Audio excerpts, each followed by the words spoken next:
call the November 18th, 2019 meeting of the Belvedere Town Council to order. Please join me in the pledge of allegiance.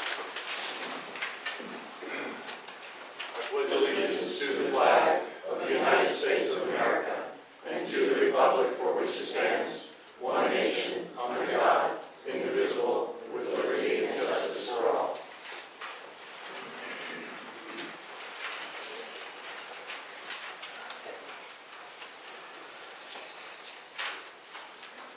In accordance with Chapter 231 of the Public Laws of 1975, notice of this meeting was given by way of notice filed at the start of that and at the express times, filed in the municipal clerk's office and posted in Belvedere Town Hall, 691 River Street, Belvedere, New Jersey. This agenda is subject to last-minute additions and/or deletions by the Belvedere Town Council.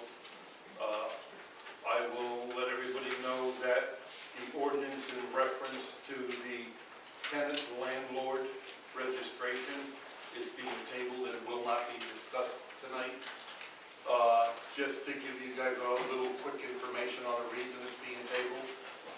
We did have a few comments from a different group of property owners within town, 3 to be exact.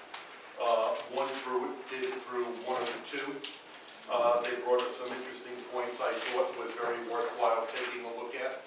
So what I'm going to do is Councilman Joe Roth, in charge of fire and rescue, since this entails a little part of it, we're going to put an ad hoc committee together of 2 residents, which we have, and 2 of them are the property owners and business owners within the town of Belvedere.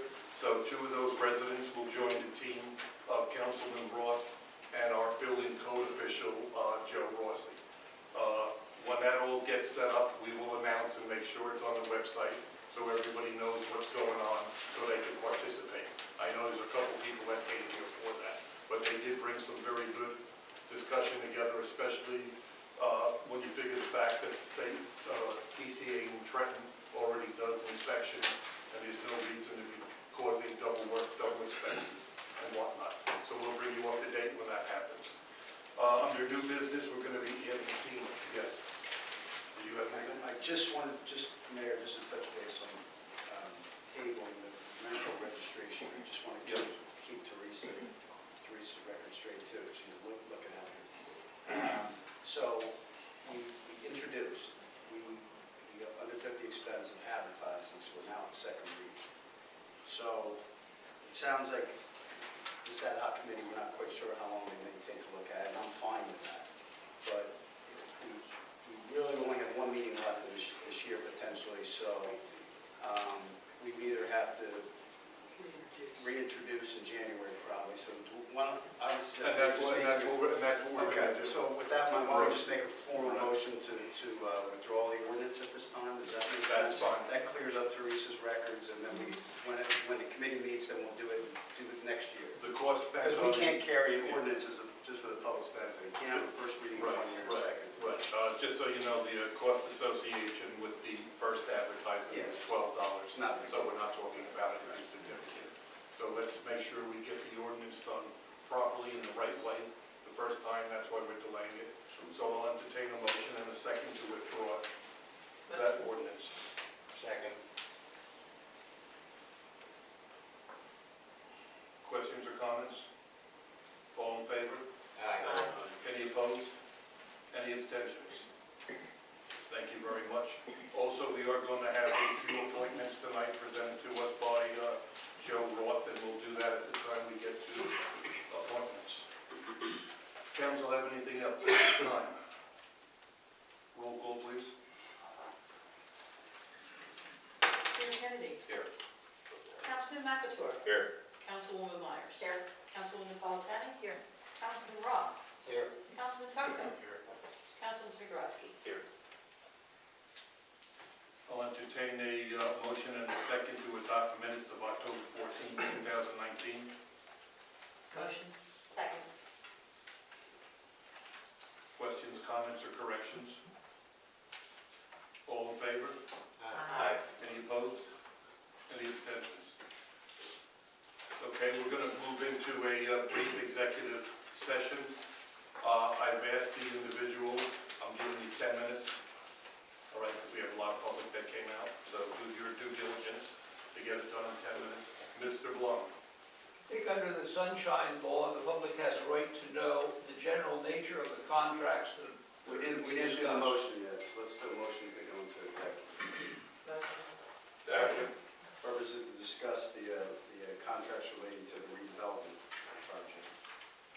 Any other questions or comments? All in favor? Any opposed? Any abstained?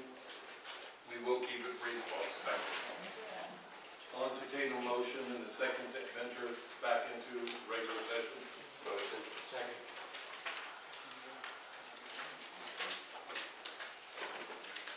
All in favor? Any opposed? Go ahead.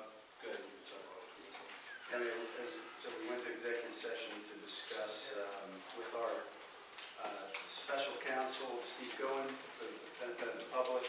Steve has been retained by the town these past few months to assist us with negotiating terms of the potential redevelopment agreement and the potential pilot agreement with respect to Caisson.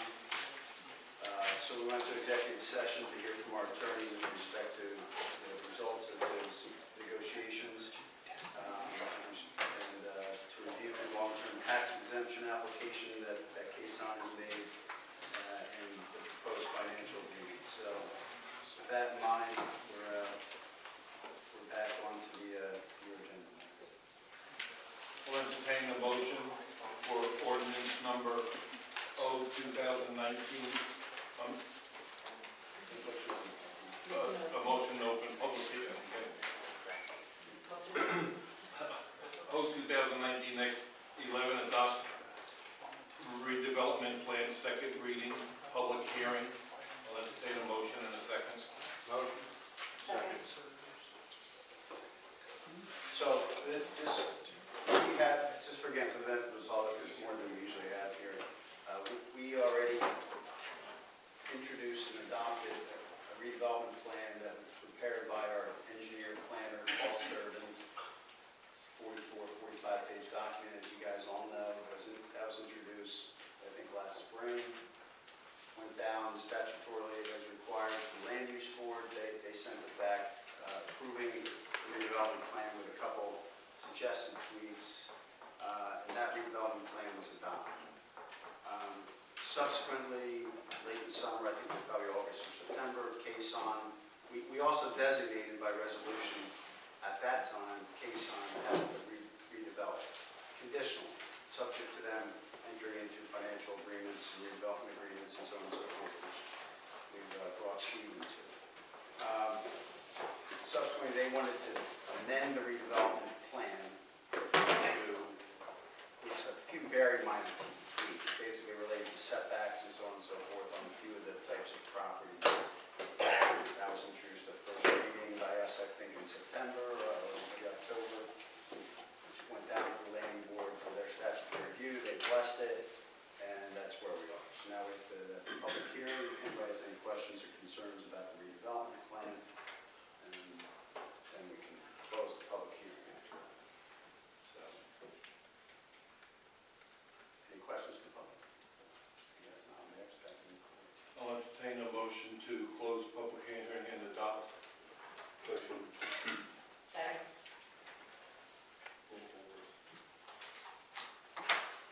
Councilman McAvoy. Yes. Councilwoman Myers. Yes. Councilwoman Napolitano. Yes. Councilman Roth. Yes. Councilman Tucko. Yes. Councilman Smigrod-Ski. Yes. Mayor Kennedy. Yes. Resolution number R 2019-X58, supplementing the conditional designation of Caisson Building Belvedere LLC as the redeveloper of the Monuckachuk Road redevelopment area in accordance with local law, redevelopment and housing law, and JSA 40A:12A-1. I'll entertain a motion in a second. Motion. Second. And we've done this once, so now we're conditionally redesignating them. Again, the recommendation of Steve to make the conditional designation subject to us agreeing upon the appropriate terms of the financial agreement.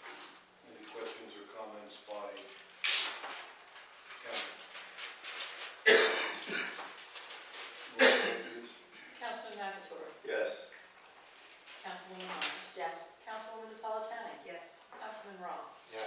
Councilman Tucker. Councilman Spigrodsky. Yes.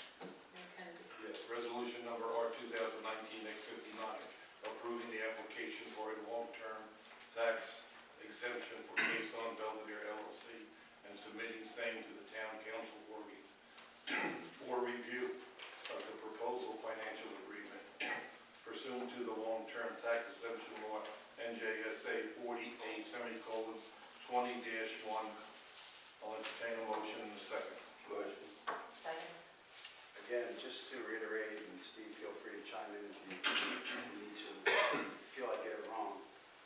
But essentially, again, don't be, again, the public shouldn't be misled or confused about the term long-term tax exemption.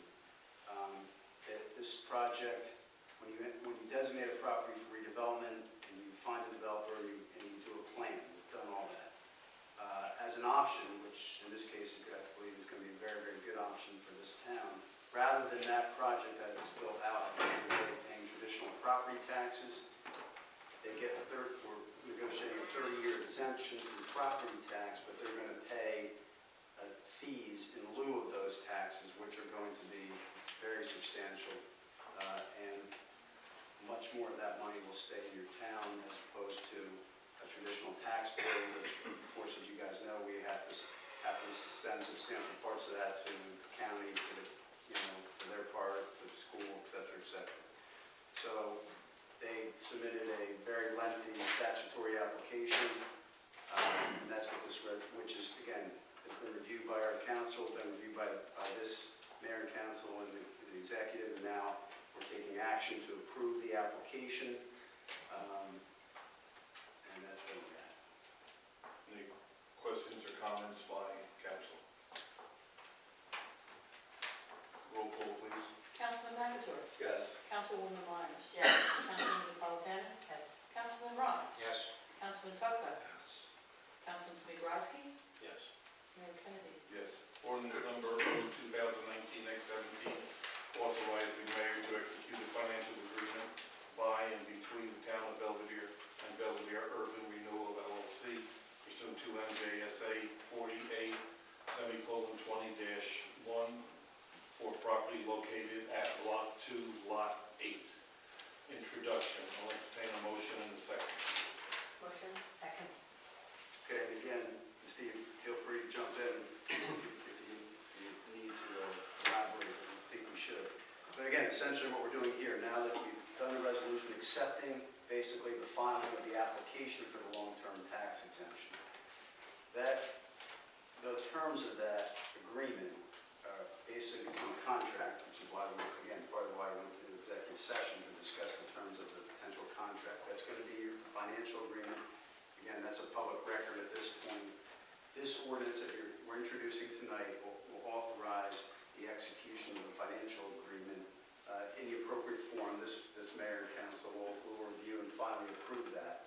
So we're going to introduce that tonight. The ordinance says that the financial agreement may be subject to final, amendments, changes, so on and so forth, and that's fairly standard. So we're introducing the ordinance to authorize the execution of the financial agreement. I would encourage each of you guys to take a good look at that before the next meeting. That has a lot of financial terms in it, which Steve has gone over with us in the past. He's given us some analysis, as part of our attorney-client review, and that document will be on file in case anybody from the public wants to review it, and that'll be what we have our public hearing on next month. Any questions or comments by council? Roll call, please. Councilman McAtoy. Yes. Councilwoman Myers. Yes. Councilwoman Napolitano. Yes. Councilman Roth. Yes. Councilman Tucker. Abstain. Councilman Spigrodsky. Yes. Mayor Kennedy. Yes. Mayor, I just wanted to, again, for the benefit of the public, just again, because a lot of you, maybe a lot of you here, I see that we don't regularly see it. This has been a long process, and again, it can encourage any of you to look at the financial agreement. It's got a lot of good numbers in there for this town, and I just wanted to indicate that, thanks, Steve Goen. This was above my pay grade, frankly. This is a lot of very detailed stuff in these agreements. Steve is an expert in this area. He did a great job for us. I also wanted you guys to know that as part of the conditional designation has posted an escrow. He's paid all, or it has paid, Kison Development has paid for all the fees of our engineer in designing this plan, has paid for all the Steve's fees, which, again, I commend them because they've been very reasonable, frankly. But this has been a very good process, but I also want to let the public know that it's also been fully paid for by the developer. And it includes Paul Sturman's fees and Steve's fees. I'm charging no fees for this. Thanks, Steve, I appreciate it. Good.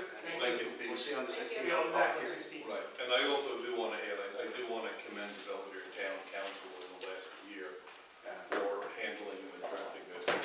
For those who do not know, this has been a process for the better part of 14 or 15 years.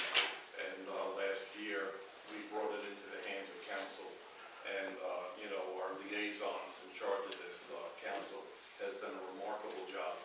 And I also want to add that our planning and zoning board team and members did an outstanding job bouncing this back and forth on the table. So I'd like to commend both entities for doing a phenomenal job. Presentation, Belvedere Ambulance Corps. Thanks, Steve. Thank you. Steve, thanks. Thank you, see you.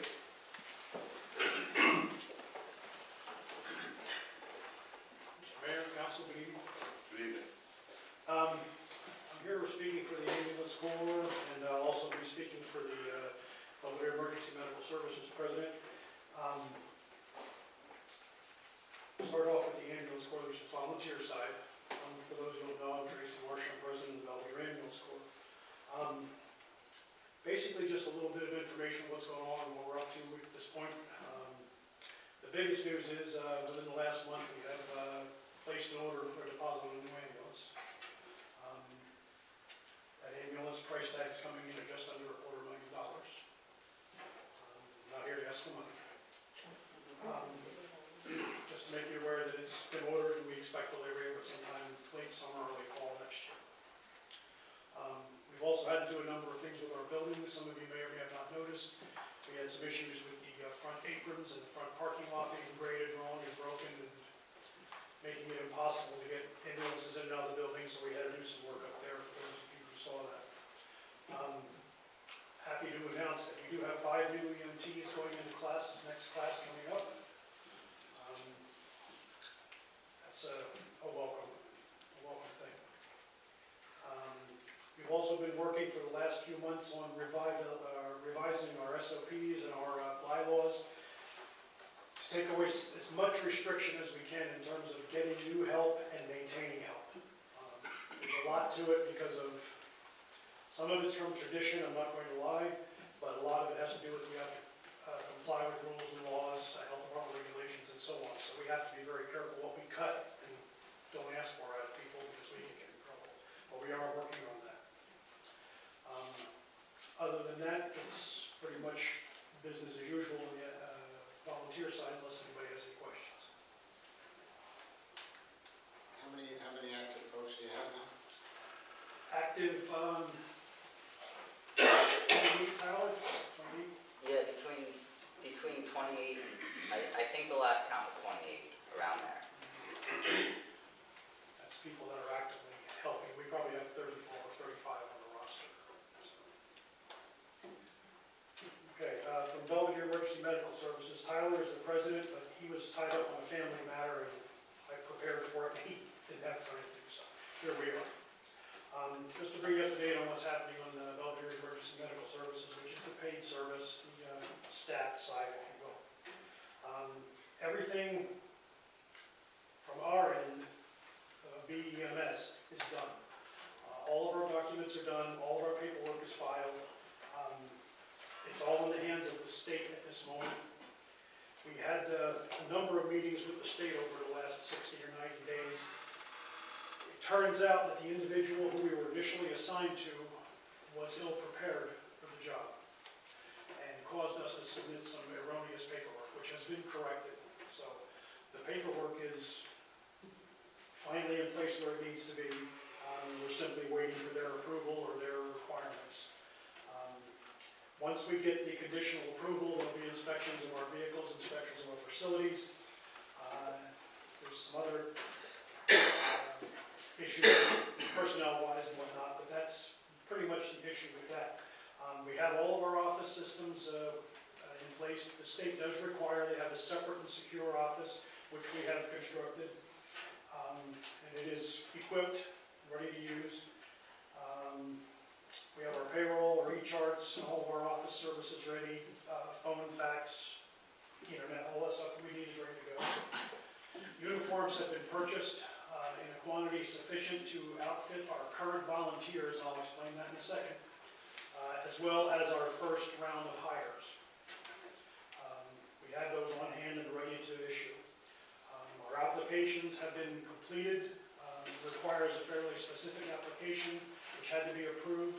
That is done, and that is ready to present to any potential applicants. My statement for uniforms to volunteers is as follows. When, in a perfect world, we will have staff 12 hours a day, 5 days a week. The rest of that will be covered by volunteers. If the volunteers take out an ambulance, it is our intent and purpose to bill people at that time as well. I say that we bill insurance, not people, I want to clarify that. And in order to do that, they have to be uniformed EMTs. They can't just show up in jeans and shirt. Okay? So we had to uniform them as well. Not every volunteer call will be a billable call, but in order for us to reach a level of revenue that will support this venture, we need to bill some of them, as many as we can. That's pretty much the status. The only other thing I want to touch on is when this comes to fruition, we do have plans for information blitz, if you will. And I'll outline that unless somebody has any other questions about what I just spoke of. I have a question. The PATCOM closed down their ambulance service a couple of months ago. My last understanding, they did. I'm not sure what the current status of it is. Do you know anything? So Lopakon is still running. A couple of their older volunteers came back and have answered a couple calls here and there. So they are still, as of right now, a volunteer ambulance corps. Okay, so they went through this chaos a couple of months there and closed it down. And their plan of a mixed organization of volunteer and paid services is similar to what you all are talking about now. What's going to stop, why is our plan better to the point that we won't be concerned with the same fate, the same problems that they've got? It's a couple very important issues were there. When they went paid, it was a hush-hush kind of thing. It was a splinter group of people that decided to do this, did it with no notification to the public or municipality. Just one day they woke up and there was a paid organization there. Offended the volunteers, rightfully so. I think if you put that much time and effort into something to find out someone will do this to you, you'll be offended. And that's only going to allow to work together for so long before one of the two groups has to give. That's a big part of what happened there. That's pretty much it. I don't think there's else be too much speculation for me to say, but our side of it is we are creating this from within, with everybody's full knowledge and consent. We talk to every municipality. We talk to anybody that would ask us on the street or on the phone or however. All of our members know the new version of BEMS is made up of members and was made up with the understanding that this organization will answer to the volunteer side. So if BEMS does a no-no, the volunteers are going to say you can't do that. It's pretty much what it comes down to. So that situation can't arise because we have built in reciprocal stops to disallow it. And so then the purpose of, one of the primary purposes of the paid service now is to give exceptional coverage to the daytime hours when it's becoming more and more problematic to get staff to volunteers to do that, correct? Exactly. We're not the only organization feeling that. Most every squad in the county is to some extent affected by it.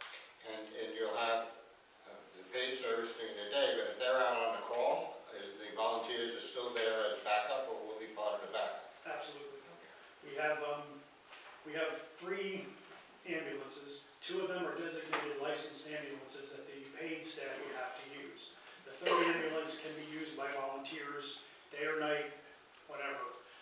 that's a non-billable ambulance. So if the paid service is out on a call and we get a second call, we don't need two MTs, or EMTs. We have an EMT and a driver, or an EMT or anybody that's certified to drive, police officer, firefighter, whoever. So the volunteers will act as a backup or assistance to paid somebody. There seems to be, there was some ambiguity between whether a volunteer could be paid, not paid. What's the status of that now? In other words, if I'm a volunteer, can I also be a paid EMT or? Clarify, because that's been going back So and in forth. your own organization, you cannot be paid and volunteer in the same organization. So the whole key is the organization. Right. So I am paid out on 78, but I can't get paid here because I volunteer here. So we broke it down as a controversial thing because we don't want some of our members coming in and getting paid and we can't, some of our members are still volunteering. It's just, we'll get a couple outside guys to come in, be paid, and then our volunteers will stay our volunteers. Anything else? Excellent. Any other questions, council? Just one other quick thing on our information, let's just take a second. These are the things that have been outlined to do, this is subject to adjustment. Within a reasonable period prior to this becoming active, the following should take place. We intend to do a bulk mail piece to the entire coverage area, which is a standard thing for us, we can do that without a problem. Obviously, we're going to put something substantial in the peach, because a lot of people see that. We also intend to have at least one or two town meeting style events. We haven't determined a place or anything like that yet, but we want to have the public's ability to come and see us or however they want to do. We also intend to either create a specific web page or do it as an adjunct to our own website that will have all the information in written form for anybody anytime. We're also going to directly communicate with all of our, for want of a better term, our higher volume users. Places where we get numerous calls in a week or a month, we're going to deal directly with them so there's no misunderstandings there. And we will also, prior to any of this, we will give all the municipalities a heads up. We'll come to you personally and directly and say, this is what's happening, here's what we're going to do. So you have an outline, a timetable of all the events that we plan, so there's no surprises. All right. And you're on a run rate of about 1,000 calls this year? Yeah, we'll do 1,000 or a little over. I do have one more. Do you have any leverage in dealing with whether it be St. Luke's or St. Clair's or anybody else as far as, they're going to be their secondary response or whoever it may be, whether it be Washington Township, as far as whether they're going to do any additional soft billing rather than hard billing? Because obviously if you're out on a call and we get St. Luke's or something, I think they're pretty adamant about hard billing. Is that something that you, or as an organization, can negotiate, whether it be St. Clair's or St. Luke's or something else? We could certainly approach them about it. I don't know how cast in stone it is. As far as something we can do, there's protocol with the communication center that we can request and or designate who our second due is. Okay? And, we will obviously do that in the best interest of the community. We don't want to delay response, but, we have to weigh that against hard billing. So, if Milton's quicker and they're needed, we should go with Milton. But if, the other holds true, then we can bring someone else in too. But we can inquire of them to see if they're willing to work with us, at least in an interim. And we will notify the communication center of our wishes, who we want to come wherever. They have the final approval, but they're usually pretty good about that. Who has the final approval? The communication center has their own protocols, so, they will do what their protocol says even over our request. Any ideas as to how fast the state has been moving along approving these applications? Not fast. To be honest with you. We just got word that there's a new gentleman that has taken over for the young lady that we were talking to in this process. So last time I talked to him was about 2 weeks ago, and he said, send me everything you got again. I said, well, you already have it. So, just about every week I will be calling. And I have my other 2 guys that are working on this project with me.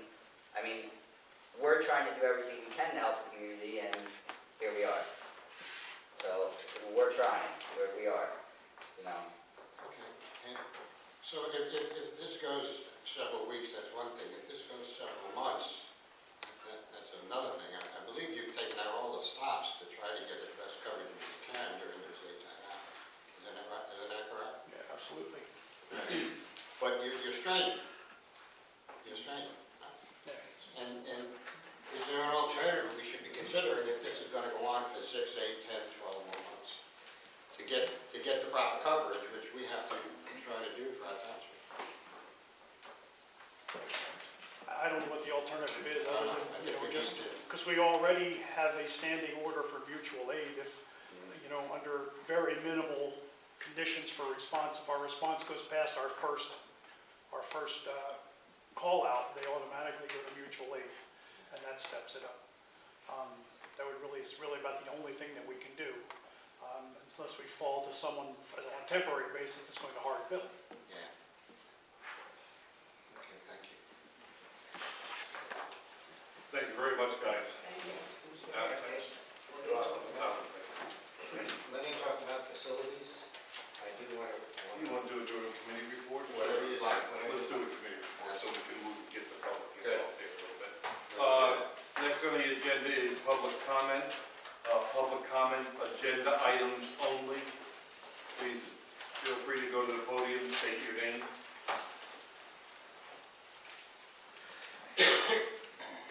Robert Blum, 3 Regal Court, Belvedere, New Jersey. I'm here to talk about the amended sewer ordinance you're considering. There's an underlying principle in a democratic society of equality and fairness. I find the proposed ordinance to be discriminatory and unfair in certain respects.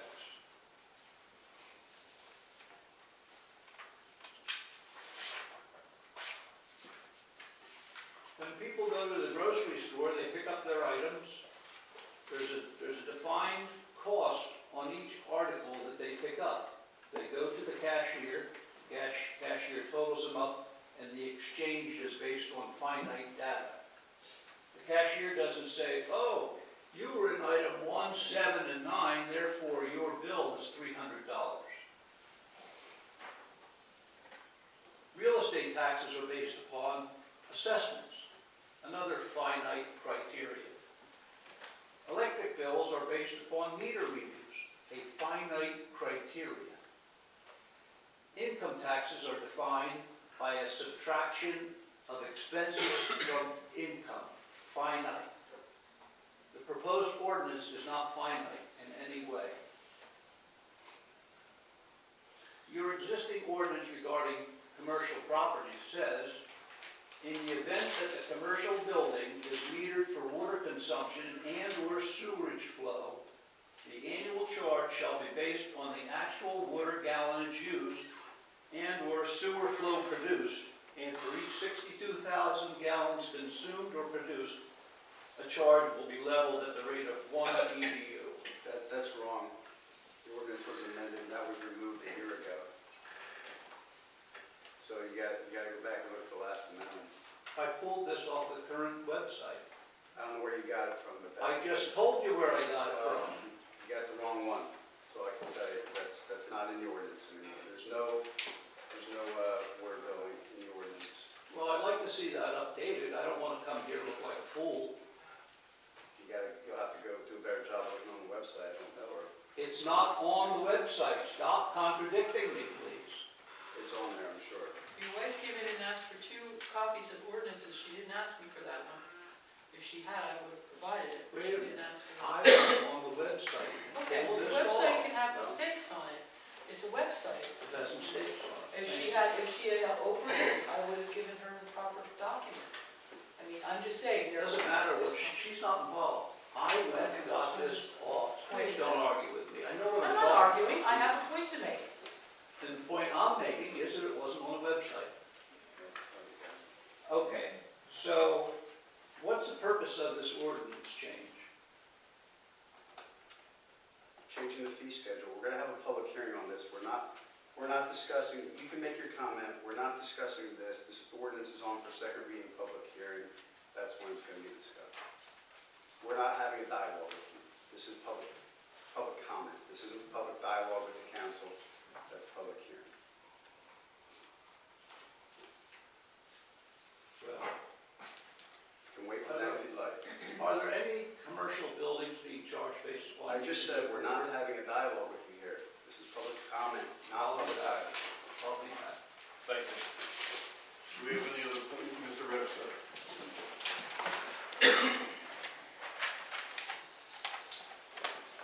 My name is Benjamin Ritter. I live at 319 Second Street. I'd like to comment on two things here. After the thing with Mr. Blum, I'm afraid to ask a question. So, on Resolution R 2019-X59, the long-term tax exemption for Quezon Belvedere, I believe this is the same outfit that had the approval about 13 or 14 years ago to build and never did. Without asking any of you a question, I wonder if they're going to be putting any children in the schools, if they're going to use any town services, such as police, fire, DPW, etc. And I kind of wonder what Belvedere is getting in exchange for not getting any of that. The second thing I want to comment on, again, is the same one that Mr. Blum commented on, Ordinance 2019-X14 about the sewers. Apartments allow people of lesser means to live in this town, including myself, and I own 3 apartments. If I did not own those apartments, my income would not allow me to live here, period. I have 3 apartments, 3 people live in 3 apartments, and we pay 2.4 EDUs. The average household, single-family household in Belvedere is probably somewhere around 3 or 4 occupants, the same as my building, and they pay 1 EDU. So I look at this as being a laser sight directed right at people of lesser means, and I don't think it's fair. Thank you. Thank you, Benjamin Ritter. Any other public comment? Mr. Caruso? Thank you, Mayor Kennedy. For those of you on council that don't know me, my name is Chris Caruba. I'm the current chief administrator for the school district. I just have a couple of comments on Resolution 2019-X61. So I also won't ask any questions, but I actually hope I have some questions I would like at least an answer to at some point. Number one, my concern is with, my first concern, 2119-X61 is no conversation took place with the school prior to the resolution being introduced. I was only informed of it late in the week last week when I received a letter addressed to the Board of Education. So I hope at some point there could be some dialogue between at least one member of the town council and myself or someone from the district. Second concern/question that I do have is the approximate cost if the election is put back on, and I am going to make the assumption that that cost will be borne by the school district, which would be at this point an unfunded budget item. I also would just like to comment that over the last 10 years we have had a zero increase 3 times, and over the last 10 years we've increased our overall budget 0.66%, so less than 1%. So we've been doing our best to put together what we feel are very conscientious budgets, and I do have a concern for them, so at some point those could be addressed. I would appreciate it. Thank you. Thank you. Any other public comment? Mr. Scoop?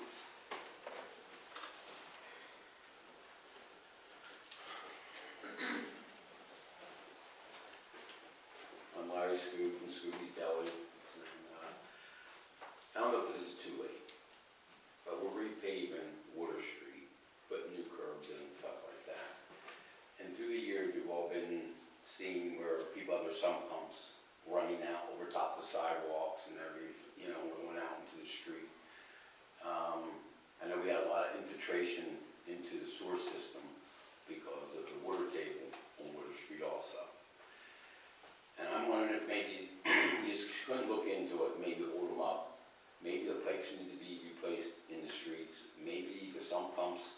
that you know are being dumped into our town sewers, which is causing a, you know, exorbitant amount of money. Maybe it should be going directly into our storm drains. So I'm just bringing it up to you as I don't know if anybody ever looked into it, but before they actually pay the streets, we still have an opportunity to do this. Okay? Thank you, Mr. Scoop. Thanks. Any other public comment? Agenda items only, if not, committee reports, Mr. Tucker, Councilman. All right, Board of Education meeting is rescheduled for this Wednesday, November 20th, 7 p.m. That'll be held in the library. Recreation, December 2nd, from 5 to 7, be a tree lighting ceremony, with the tree lighting actually taking place at 6 p.m. Pool recreation ended the season, positive note of $3,400. Projects that they're looking to work on for the 2020 year season be the snack shack improvements, canopy, which is looking to hopefully get help from the Knights of Columbus, and they're also going to be looking for a new pool manager for the 2020 season. Thank you, Councilman. Councilman Roth. The Belvedere Fire Company for the month of October had 12 calls, almost 30% of them with motor vehicle. They did take ownership of their new command vehicle, and their outlet point has been changed to January. Will be notified. Regarding the public utilities, KCP&L, I met with the tech rep regarding the LED project that we've been talking about, and then I walked the line of the 12 lights that we'd like to change over, one on another check. There was some concern I had, especially as respects to the fire baseball field, fire company baseball field. I believe we have that resolved, and they're going to make some changes to that. In the meantime, I have developed my own suggestions as to the change out of bulbs to go from the sodium vapor to the new LED, which I submitted to our town engineer. The cost will be expense neutral to the town, but the increase in lumens is going to be almost 5 times the amount of lighting coming from here. Also, to light up the area, not only from the fireman's field, but all the way down to Nungachuck, where we're talking about this new development, as well as into the pool parking lot, which will get a lot more light, which it desperately needs. I'm also going to talk with them about the intersection by the school to see if there's anything we can do to get more light in that area as well. Okay. So that's where we stand on that. The community center, I'm pleased with what Mark told me today, that they've fully embraced the background check ordinance and have all the members of the committee on the community center have filled out the background check forms and submitted them to the police department to get the background checks going.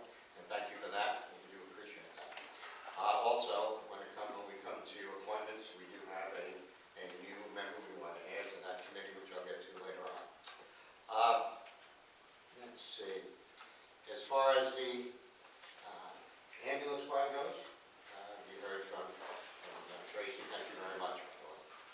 And I did want to bring up, hopefully resolve a discussion we've had several times regarding the facilities, especially the DPW property that is adjacent to and abuts the SWI building in the back. This issue has been raised coming back to May, especially regarding the cost of expense for heating the SWI building, because their heating plants are located in this DPW building.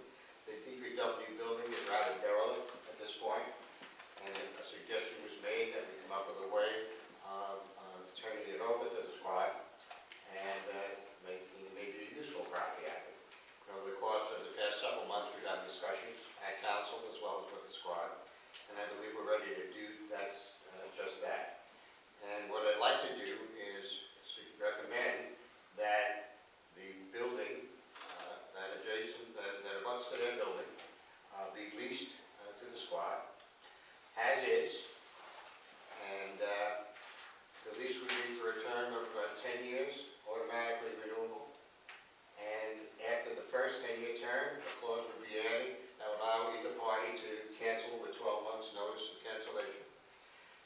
squad be given written permission upon signing the lease that they can make whatever repairs and upgrades are necessary to make it a functioning building for their use. And that the cost from a rental point of view would be a nominal amount, say $1 a month.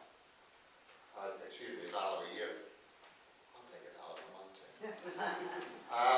I think it's a win-win for everybody. I think the squad gets some extra space that they desperately need. They get control of their heating plant, which is costing the town and now costing them an exorbitant amount of money. The town gets a derelict property that we will continue to own, upgraded to a property of some value. And so I think everybody comes out ahead in this particular proposal. We have a recommendation by Councilman Roth on behalf of the Belvidere Ambulance Corps to lease the property to the Belvidere Ambulance Corps at a cost of $1 per year for 10 years with a clause of 12 years if either entity wants to get out. I'll entertain a motion in a second. Mayor, Go ahead. I just wanted to let you guys know, again, if you wanted to, just wanted statutorily, we are allowed to actually do an outright conveyance for $1. And there's an automatic reverter, we're protected in that regard because by statute, the deed would have an automatic reverter if for some reason it was ever stopped being utilized for ambulance services. So again, I just throw that out there if you'd rather just outright convey it since it's not taxable property Would anyway. you rather amend your It's up to motion you as guys. such? We've done that before in other municipalities, I just would throw that out there. I think that would be better. Okay, we have an amendment to the ordinance as stated. I need a motion in a second. Motion. Second. Questions or comments? Presently, the police department has a couple of vehicles stored there. Yes. And I think we had previous discussions with that. They told me about to hopefully utilize that base, that one bay. I met with the chief prior to this meeting, last week, specifically to see how he felt about this and if there were any issues with their storage. He said absolutely not. He had discussions with the ambulance squad and he's satisfied that they're able to work it out. And we could put a reservation in the deed if we had to for one bay, if we wanted to, if we really felt. Have you had that conversation, Mr. Marsh? Yes. And that's acceptable to you? Yeah, the conversation was open-ended, but we said that we would certainly allow them to keep them there for a reasonable length of time until some other arrangements can be made. Thank you. Kevin, you do that agreement? So it'll come back here. Okay. We'll circulate it, so, this is, that's how we'll ultimately do it. I'd at least like to articulate that a reasonable amount of time, at least a year. Be able to articulate a time frame, so that we have a target to hit at, as opposed to. We have a motion and a second. Any other comments? Yes. I don't think that building sits on there are 3 units, or at least 2 units, and they are a separate lot and block. They're on together. So how would you be able to convey, would you just convey the building? It's not a separate physical piece of property. It's a 2-bay unit, and we're only giving both bays? Okay, I was not aware of the both bays. Yes, we were. So we would need to determine if it's sitting on a separate lot and block. Yeah, whatever ground underneath it needs to go with the building, we can, cap them out and then do some search work or something. Okay. What building is it again? It's right behind the ambulance building. Did you call it anything? Just a garage? I looked at it before. Okay. He's got something you might know. I just want to, there's, in discussions back and forth, there is a 3rd bay. At times it was included, at times it wasn't, so I'd like to know what the ordinance is regarding that. I'd have to work out all the details and specifics. Councilman Roth will get back to you on that. Right. Okay. With all the specifics. And we'll include that in the motion to make sure it's plain. Yes, sir. Any other questions or comments? All in favor? Any opposed? Any abstentions? So guys, I'll work with Kat and figure out what the black lots are, figure out what we're doing, and bring up draft deed. Joe, we can circulate it through to the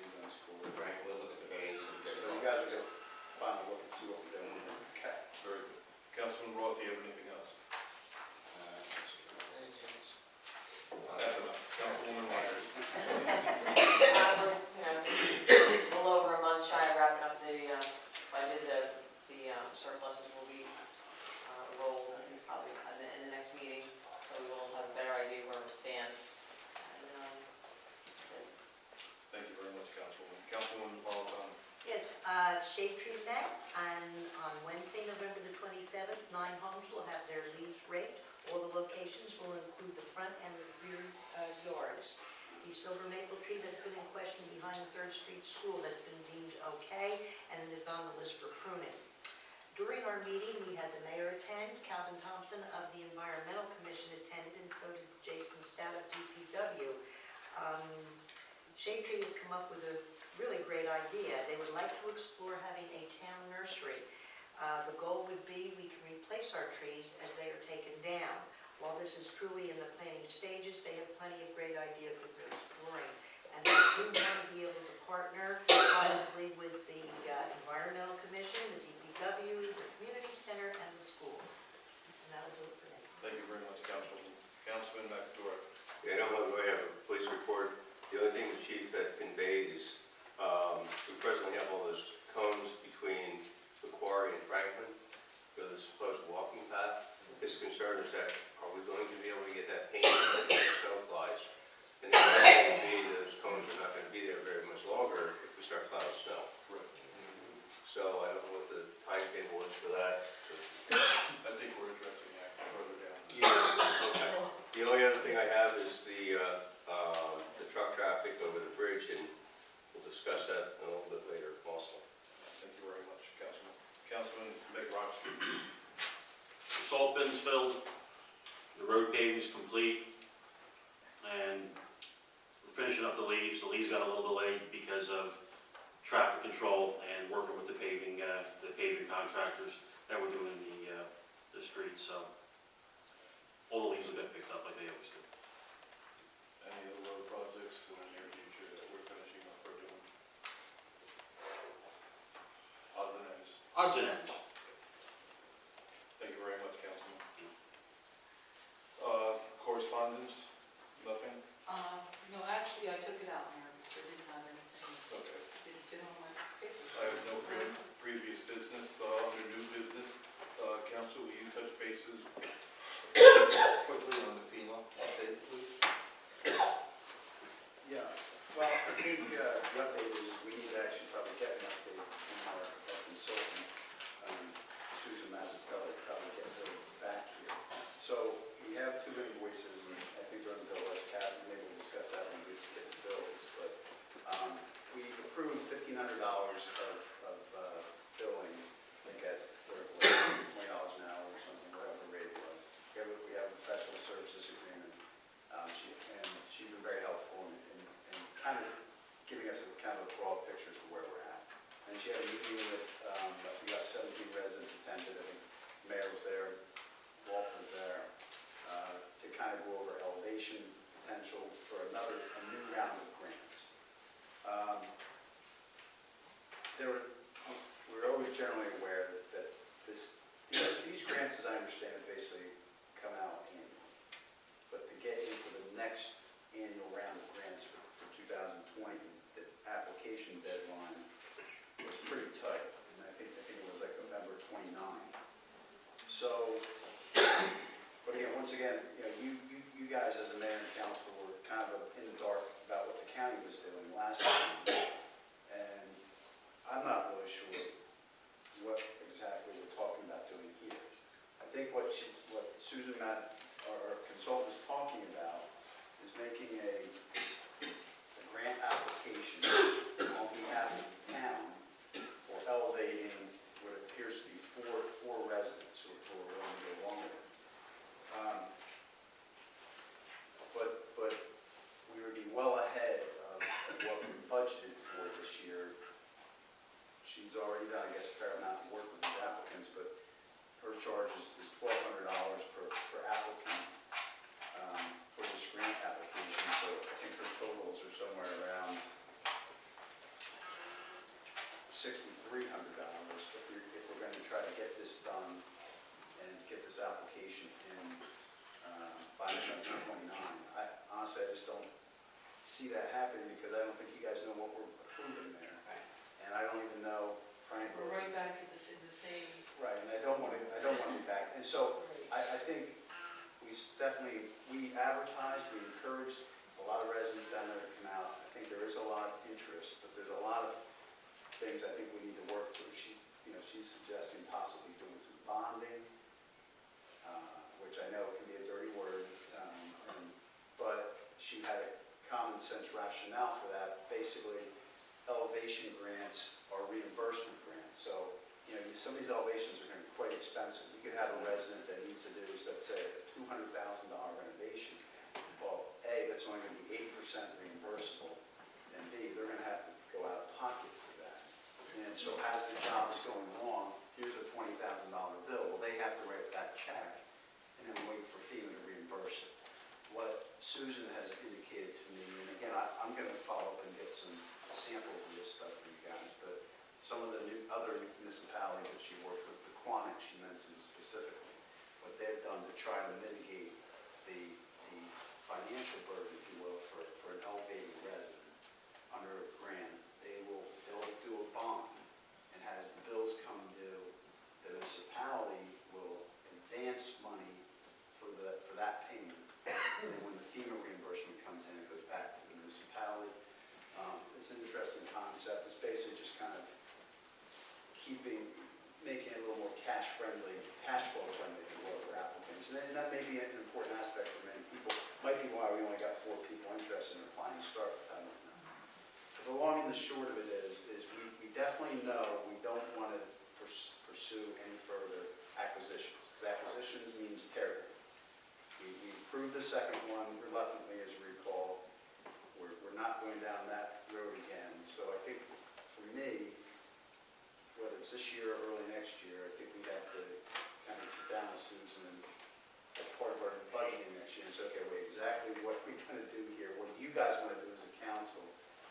She's talking about application fees for residents, and again, I think that's a good idea. They need to have a little bit of skin in the game, but we need to kind of figure all this out. And I think it probably wasn't realistic to chase this round of grants, because we only had about 60 days to try to cram all this together. So I did try to reach out to Susan before the meeting. I missed her, and we played telephone tag. But whether it's at our December meeting or maybe our first regular meeting after Revoy in January, maybe kind of, because I don't think this grant application would be on behalf of the town of Belvidere. So it can't be like, okay, well, if we're not prepared to proceed, I don't believe these individuals can individually apply. This is our grant application. And I just don't think we have enough time for you guys to be comfortable that we know what the heck we're doing. And the other thing that I mentioned to Kathy, I was kind of trying to find out if we even have money for this year, which again, you'd have to transfer money around. I forget what I was asking Kathy about.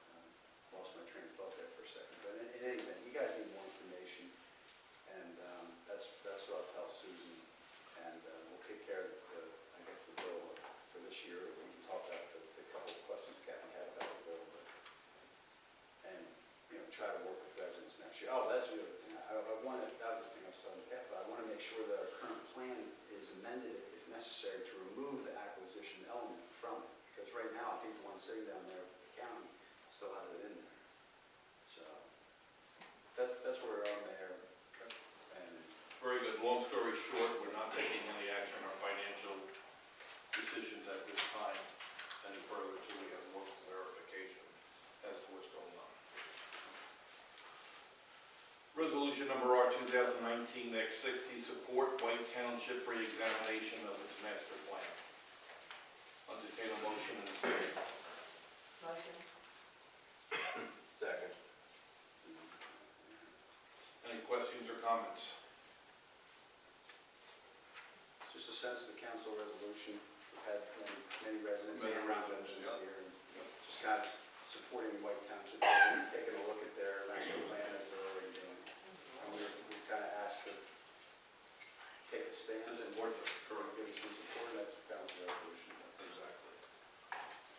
But again, I think it's Doesn't mandate or doesn't, I wanted to steer clear of us telling them what to do. I think Because that's I don't important. think Yeah, that's, this is a concern they're I have. they're a fellow municipality. I think, Laura, if you read the resolution, I was very clear not to do that. Just said, hey, we support you guys in sound planning, and they've already started a process of looking at their own master plan. So it's really just supporting what they've already started with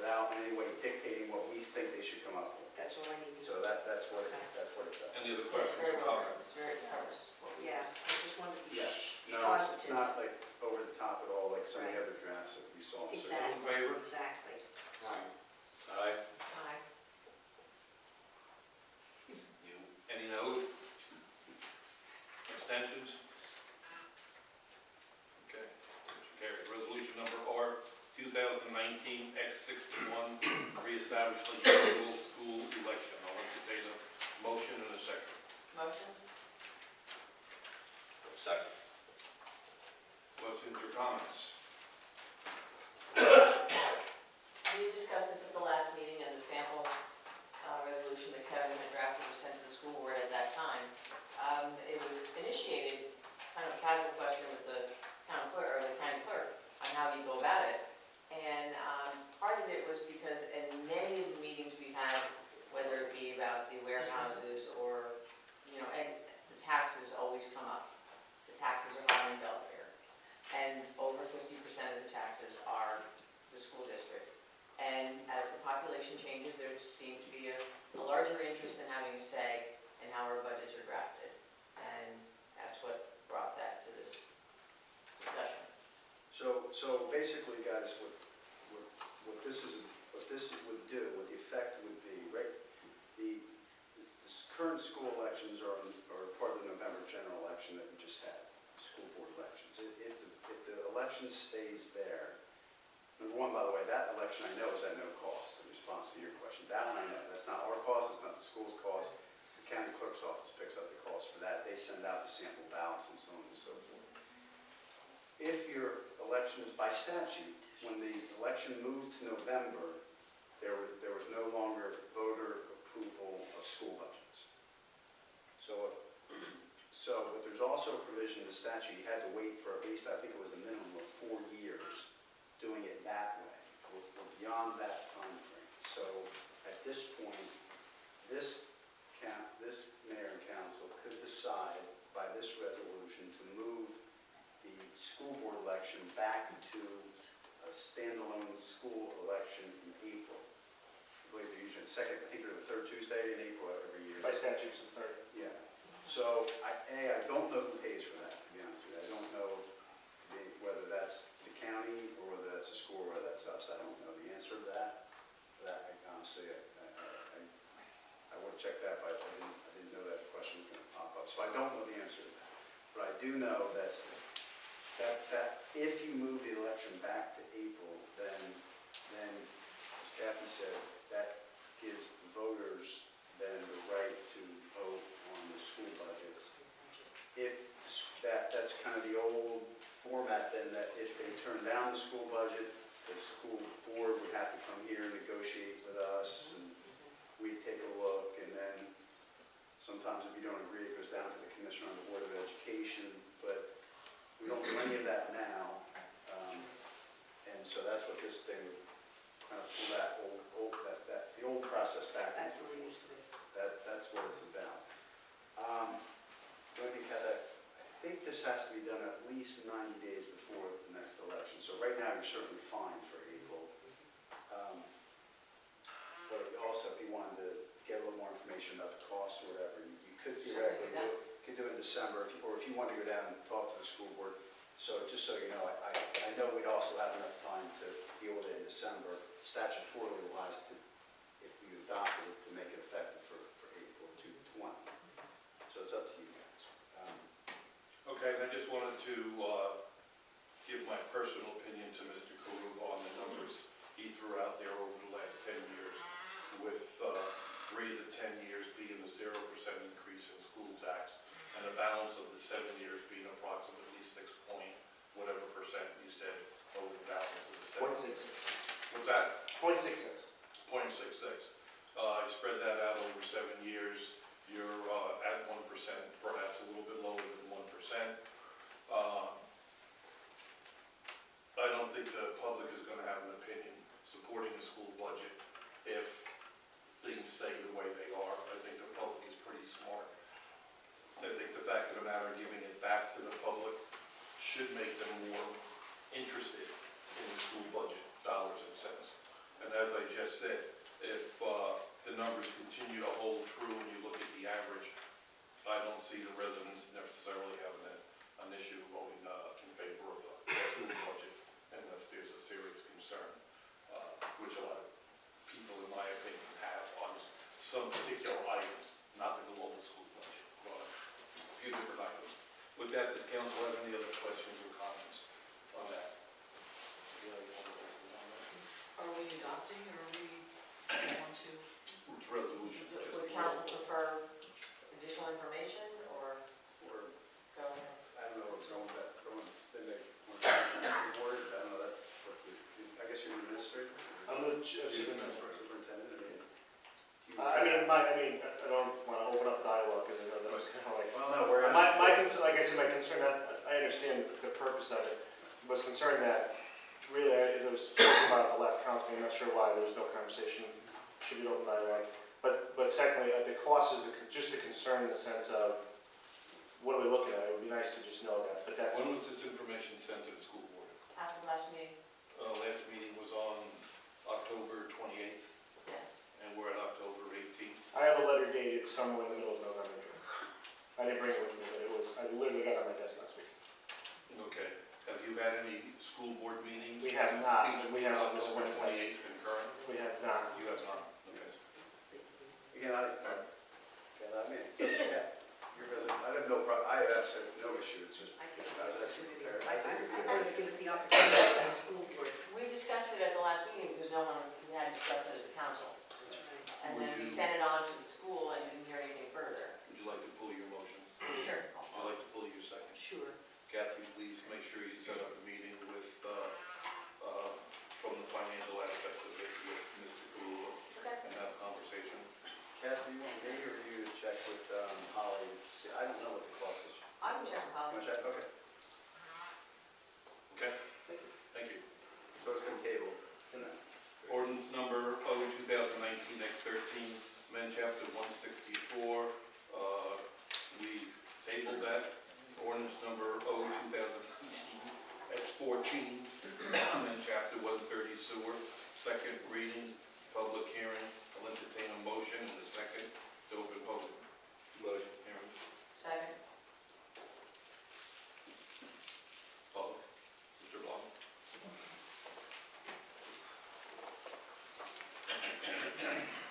What does the existing sewer ordinance say regarding commercial buildings? I don't know.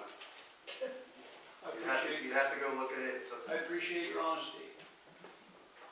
Okay. What is the purpose of this ordinance being changed? Change the sewer rates. We're eliminating the .8 and going to a minimum building of 1 EDU. And what's the reason? I know what's happening. You don't have to show your arrogance here. Just answer the questions. It's not, I'm going to be very limited with my tolerance, Mr. Blanc, and your response to this council and or legal. it's very simple. We're eliminating the .8, making everything a minimum building of one unit. So the minimum building for an apartment, instead of being .8, which I think only applied to one-bedroom units, everything else was already a minimum 1 EDU building. The sense was to make it uniform, start with one EDU. That's all I can say. Are there any buildings being based upon water usage? Everything is basically EDU, so I believe that the way it's structured with the county buildings, that there is some, that we do get water readings for the county buildings and do an EDU. I think that the current sewer clerk does an EDU calculation based off water for them. That's in the amended ordinance. Again, you'd have to look at the amended ordinance. I don't have it in front of me. I think it is on the website, by the way, but when you look at that website, it can be confusing because some of the recent ordinances aren't codified. You have to go over to where there's about 74, 75 ordinances that you got to click and scroll through there. But it's on the web there, Mr. Bloom. Okay. I don't know exactly because I don't have that in front of me, but everything in the ordinance is EDU based. EDUs themselves for a few, I think there's a couple multifamily categories and the county buildings. That I think Is Hotel Belvedere based upon the water meters, water usage? I'm not sure. I'm not sure, but those are the only ones that are segregated out, to my recollection. So, I'm just wondering, why wouldn't my commercial building be based upon water usage and other people's commercial buildings? It was looked at thoroughly by our auditor. They recommended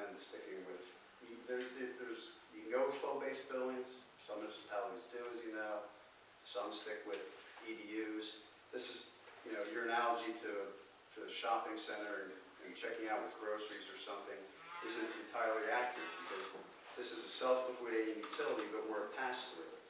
We only own the pipes, so we get a master bill from Pruma, and we have to just divide it up. So we can divide it up by flow, or we can divide it up by EDU. Your ordinance has always been EDU-based. The auditor, when you guys looked at this some time ago, recommended sticking with EDUs instead of going to flow-based, and that's where it is. So this ordinance should be fair and equitable, right? It has to cover the bills, and that's what it does. I mean, So I have an apartment that's, that you would term a bachelor's pad, okay, it's about 500 square feet, no washer dryer, no bathtub. I feel it's unfair for me to be paying 2 EDUs when a 3 or 4 bedroom apartment, which would be using 4 to 5 times as much water. In essence, I feel like I'm subsidizing other units. I find that to be discriminatory. So I would just hope that council would keep an open mind regarding that. Taxes and assessments should be fair to all. And I feel I'm not being treated equally, and other people who are in the same situation as I am are not being treated equally. Thank you, Mr. Blum. Anyone else on this issue, Mr. Scoop?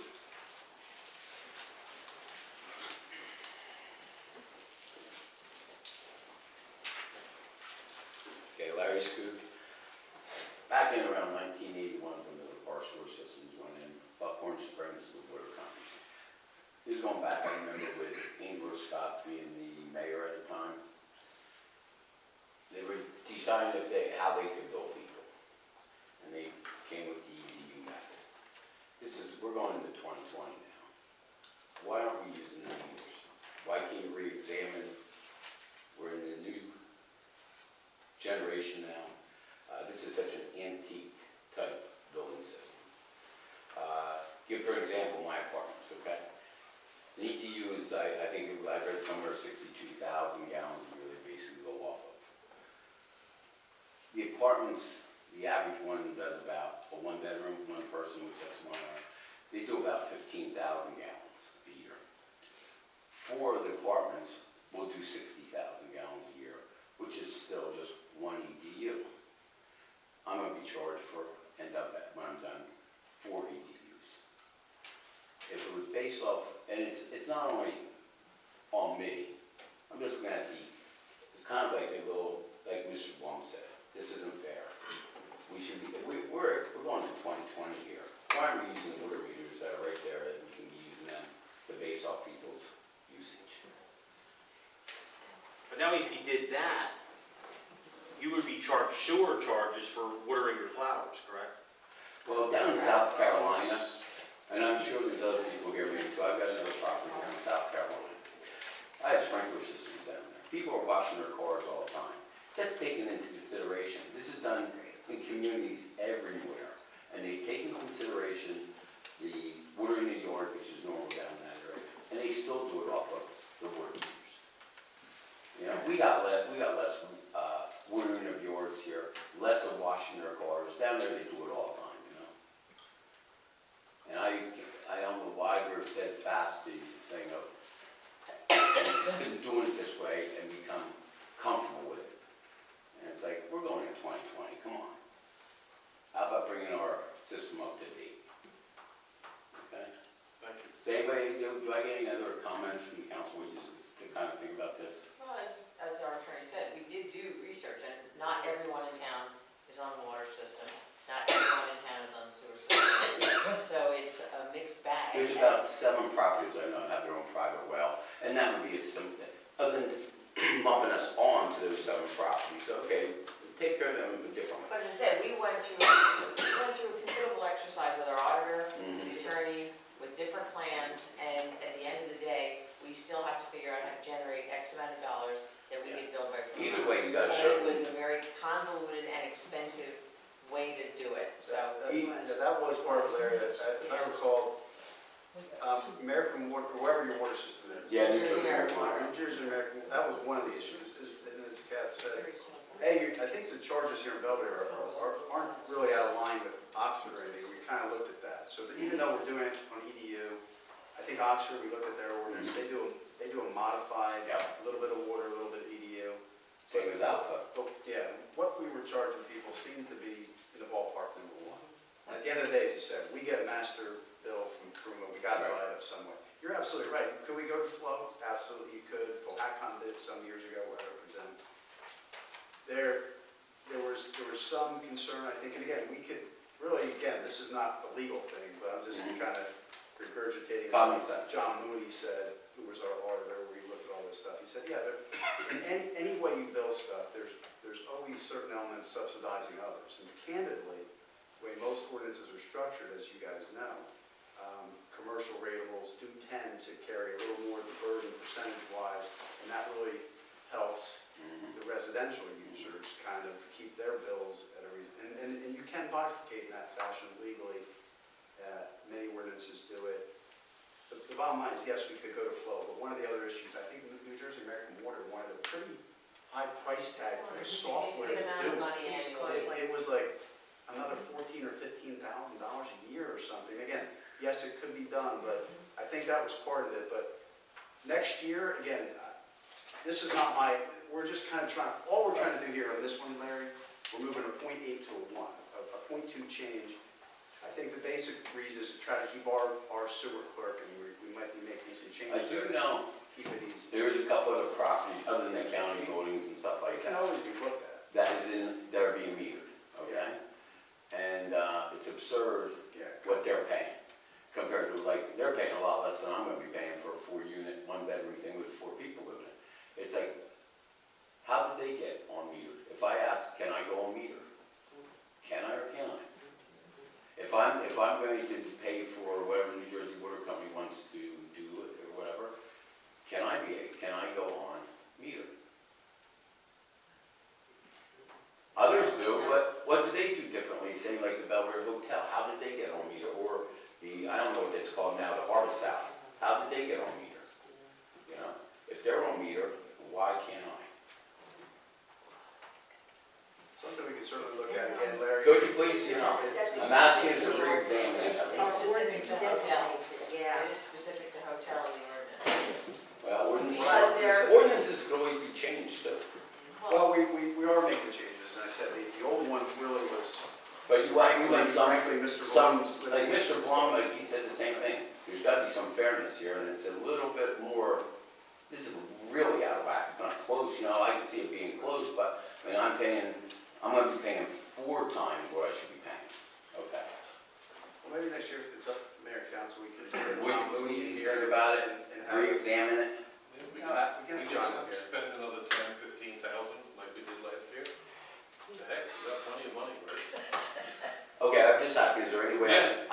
can anybody find out how they're metered? How can I get metered? Okay? Thank you. Mr. Ritter, sir. Sorry, Barry. Benjamin Ritter again. 95% of the town apparently is on water meters. If you wanted to really make it equitable, we could base it on that. What comes in goes out. Do some formula for the very few that aren't on water meters. Another thing you could do is, this past year, I believe, or the year before, you dropped the rate, which affected everybody. But now you want to raise the rate only on apartment dwellers? That doesn't seem too fair. Raise the rate back up to what it was if money is what you need. And then everybody pays. Thank you. Mr. Murray, I just want to ask Mr. Ritter a question. You raised your family here years ago. 4 kids, I think you had 3 girls and...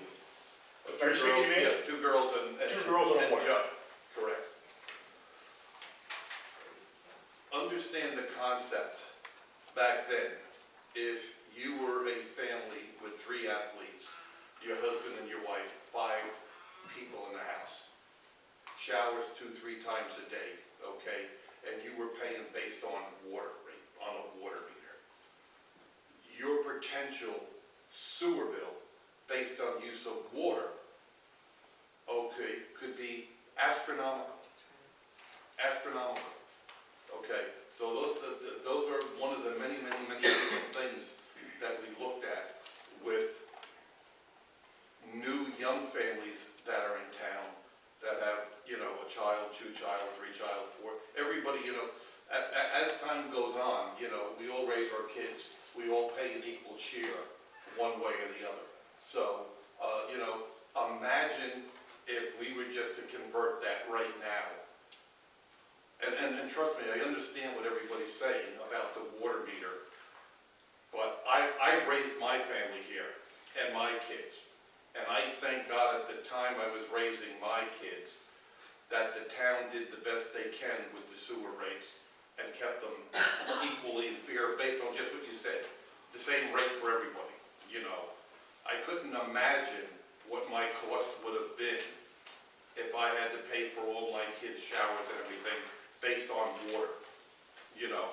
So I'm not looking to get a reduced rate now because I'm a single person living in my own apartment, okay? And I'm not looking to pay a lower rate now because I raised my kids and it's over with. Do you understand what I'm saying? I don't mind as a, and it's my personal opinion, that I'm not asking, you know, counsel, I'm just saying my personal opinion. If I'm paying 1 full EDU or 2 EDU to make it fair and equitable for young families, children, and everybody, I personally don't have an issue with it. But I do understand your point as well, with people renting out apartments and they can barely afford it as a single individual. I do understand. Okay, let's take the school, for instance. Nobody here educated 3 of my kids for 13 years each. Right. Okay. I'm a senior citizen, as some of you are. Right. Maybe most of you. Right. I'm not arguing that, hey, I paid and I'm not putting kids in. I agree. Paying for my fair share of the kids being educated is part of America. Exactly. You know? Exactly. I got a good ride for 39 years of school education. If I had to pay the individual price for that, it never would have happened. Yeah. So I will never argue about paying my share of school, even though I don't have any kids in school now. Not going to happen. Right. All I'm asking for is don't base your need for money solely on apartment dwellers. These people are Little League coaches, they're Sunday school teachers, they're EMS volunteers, fire company volunteers. They add to the community. You're basing it solely on apartment dwellers. You drop the rate for everybody, raise the rate for everybody. If you don't want to go with meters and make it absolutely equitable for what comes in and what goes out, okay, then raise the rate to what it was a couple years ago. You know, and everybody pays.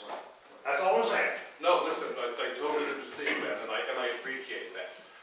But we have apartment dwellers, as you say, okay, rental properties in the town of Belvedere, apartments where there's a husband and wife and 3 kids, 4 kids.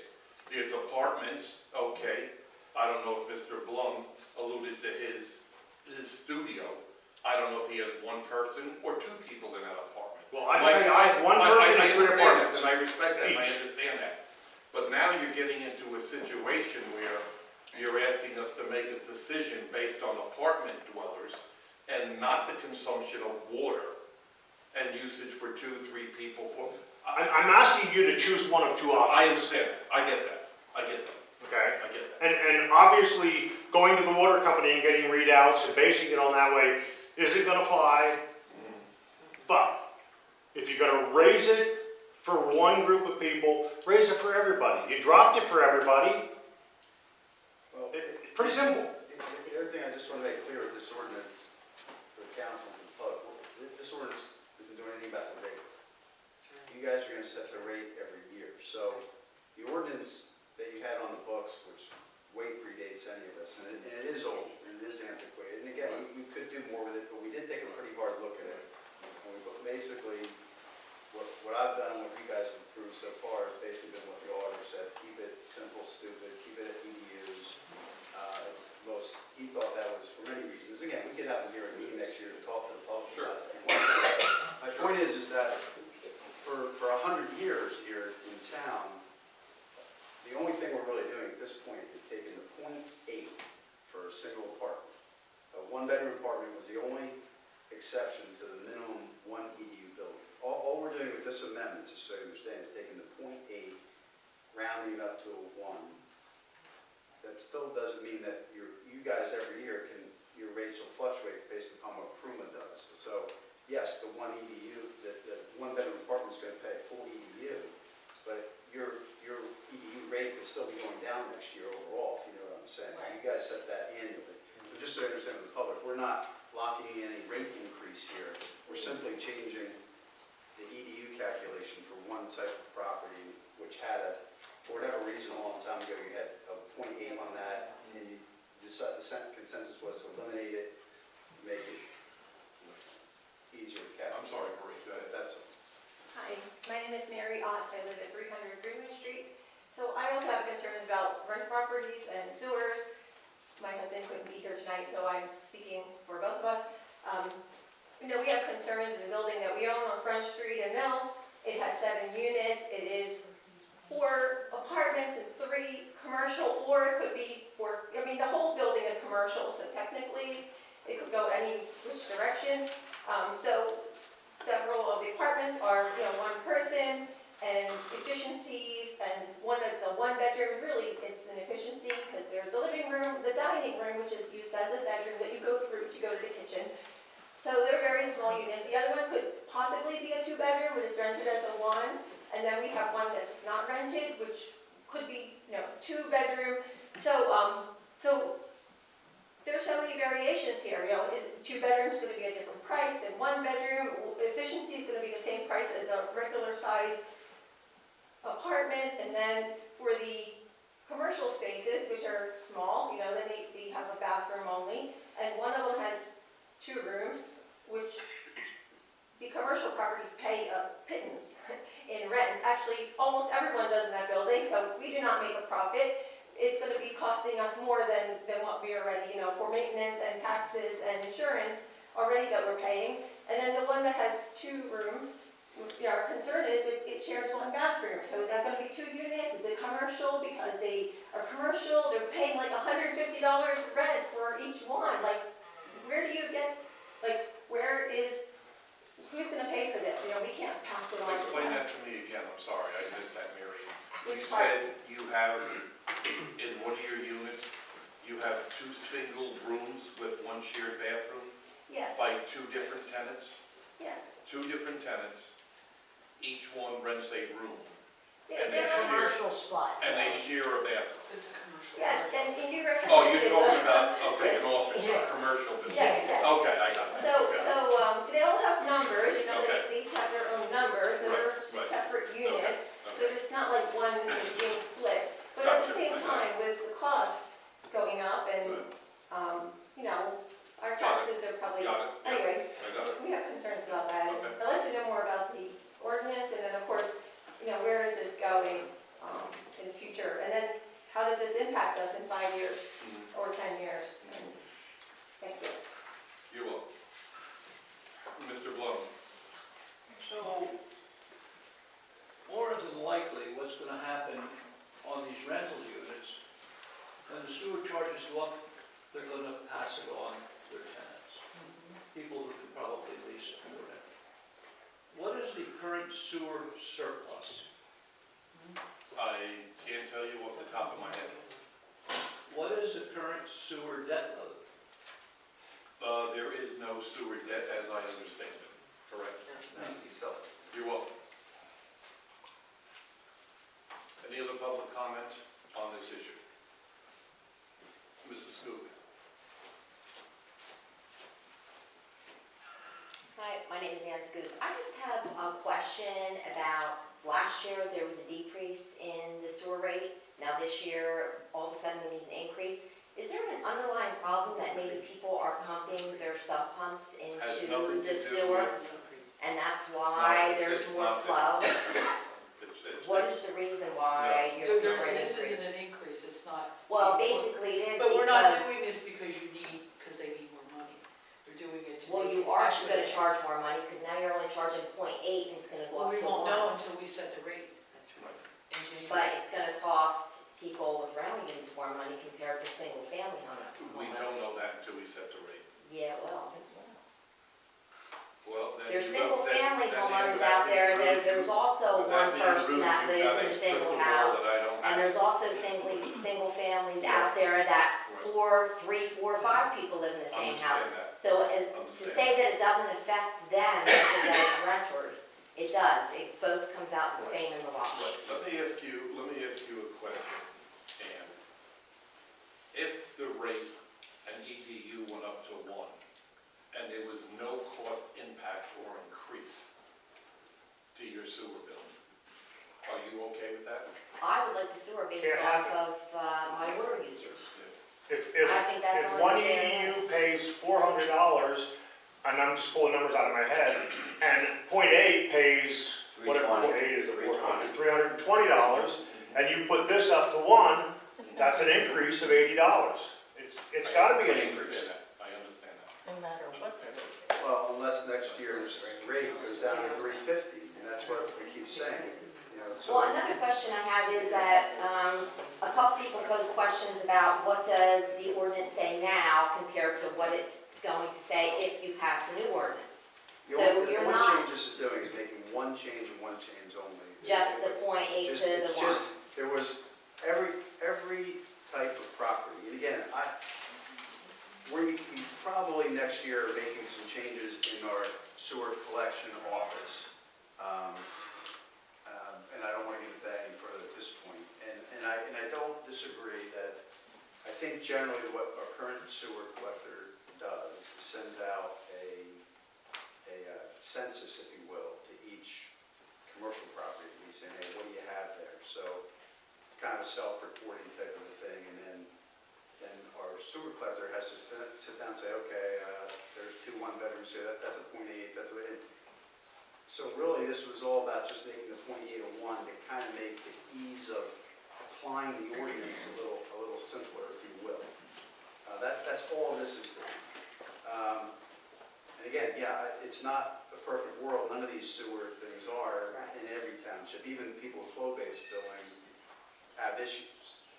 I just have a problem that there are people in town that don't hardly pay any sewer that should be paying more because they're based off of flow-based. And that's not right. I think actually the county and those guys pay a pretty heavy, pretty penny. I'm talking about not the county.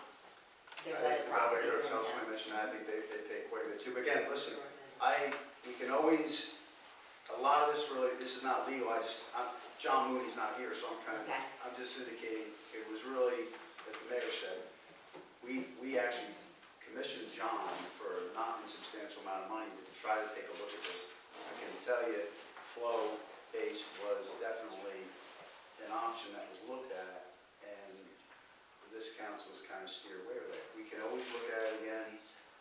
Again, I think the idea is when we kind of looked at surrounding rates, despite the fact that we might be doing it by EDU and Alpha might be doing it by flow, typical residential rate and mixed-use rate seem to be in the ballpark with everybody else. And again, at the end of the day, we're not here to make any, it's a self-liquidating utility. So we're not here to make a profit, obviously, although we do try to establish some type of modest surplus, which due to, I think, good management practices, frankly, in the last several years, that thing is slowly going up a little bit. And that's part of the reason why the rates can come down. So again, even though the one category, one-bedroom apartments is the only thing being changed, going from a .8 to a 1, I don't know what that will actually do to the bill for that apartment, because we don't know what the rate's going to be next year. If it continues to go down, It makes those go up when the ones don't go up. it may actually go down, it may go up Yeah, but relative. still there's a difference between the You don't understand residential and that that, though. I know. But I would anyway, just ask my the point council is if that they could please just reconsider this the and ordinance table it is for really now good. and go back to the drawing board. Well, that's up to you. Thank you. Thank you Any very other- much. I have another question. No, go ahead, stay right there. I want to know, is this go going to affect any, some of our, rental units are empty, which we always have something empty. The building's been in our family for over 60 years, so we've been watching it for 60 years. So there's always something empty, so that's gonna be a very, like right now we have 2 empty, and before we had 2 empty, but they just switched around. So that's a very big concern for us as well, is empty apartments who we can't seem to rent. We have the rent sign, we get a couple calls, but there's no takers. And low rent, so I'm not saying so anyway, that's a concern for us. Thank you very much. Any other public comment on this topic? Linda? Good evening, Mayor and Council. It bothers me that, from what I've heard tonight, and I do suggest you table this, that getting sewer readings from water is possible for a number of people in town, but it becomes a problem for other people who are asking to be metered that way. Thank you. Thank you. Okay, we have a motion and we have a second in reference to O 2019-14. Or you have to do a motion to close. Yep. I need a motion and a second to close public comment. Motion. Second.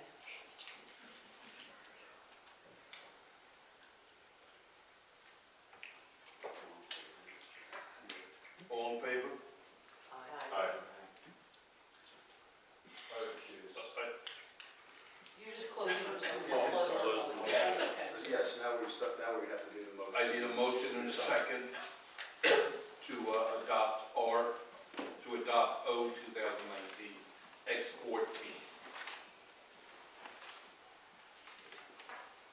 Motion. Second.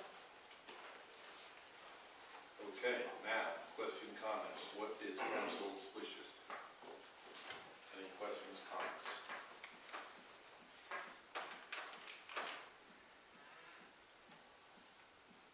I think that we've spent in the last probably 2 years constantly debating and trying to come up with an equitable solution, and we haven't been able to do so.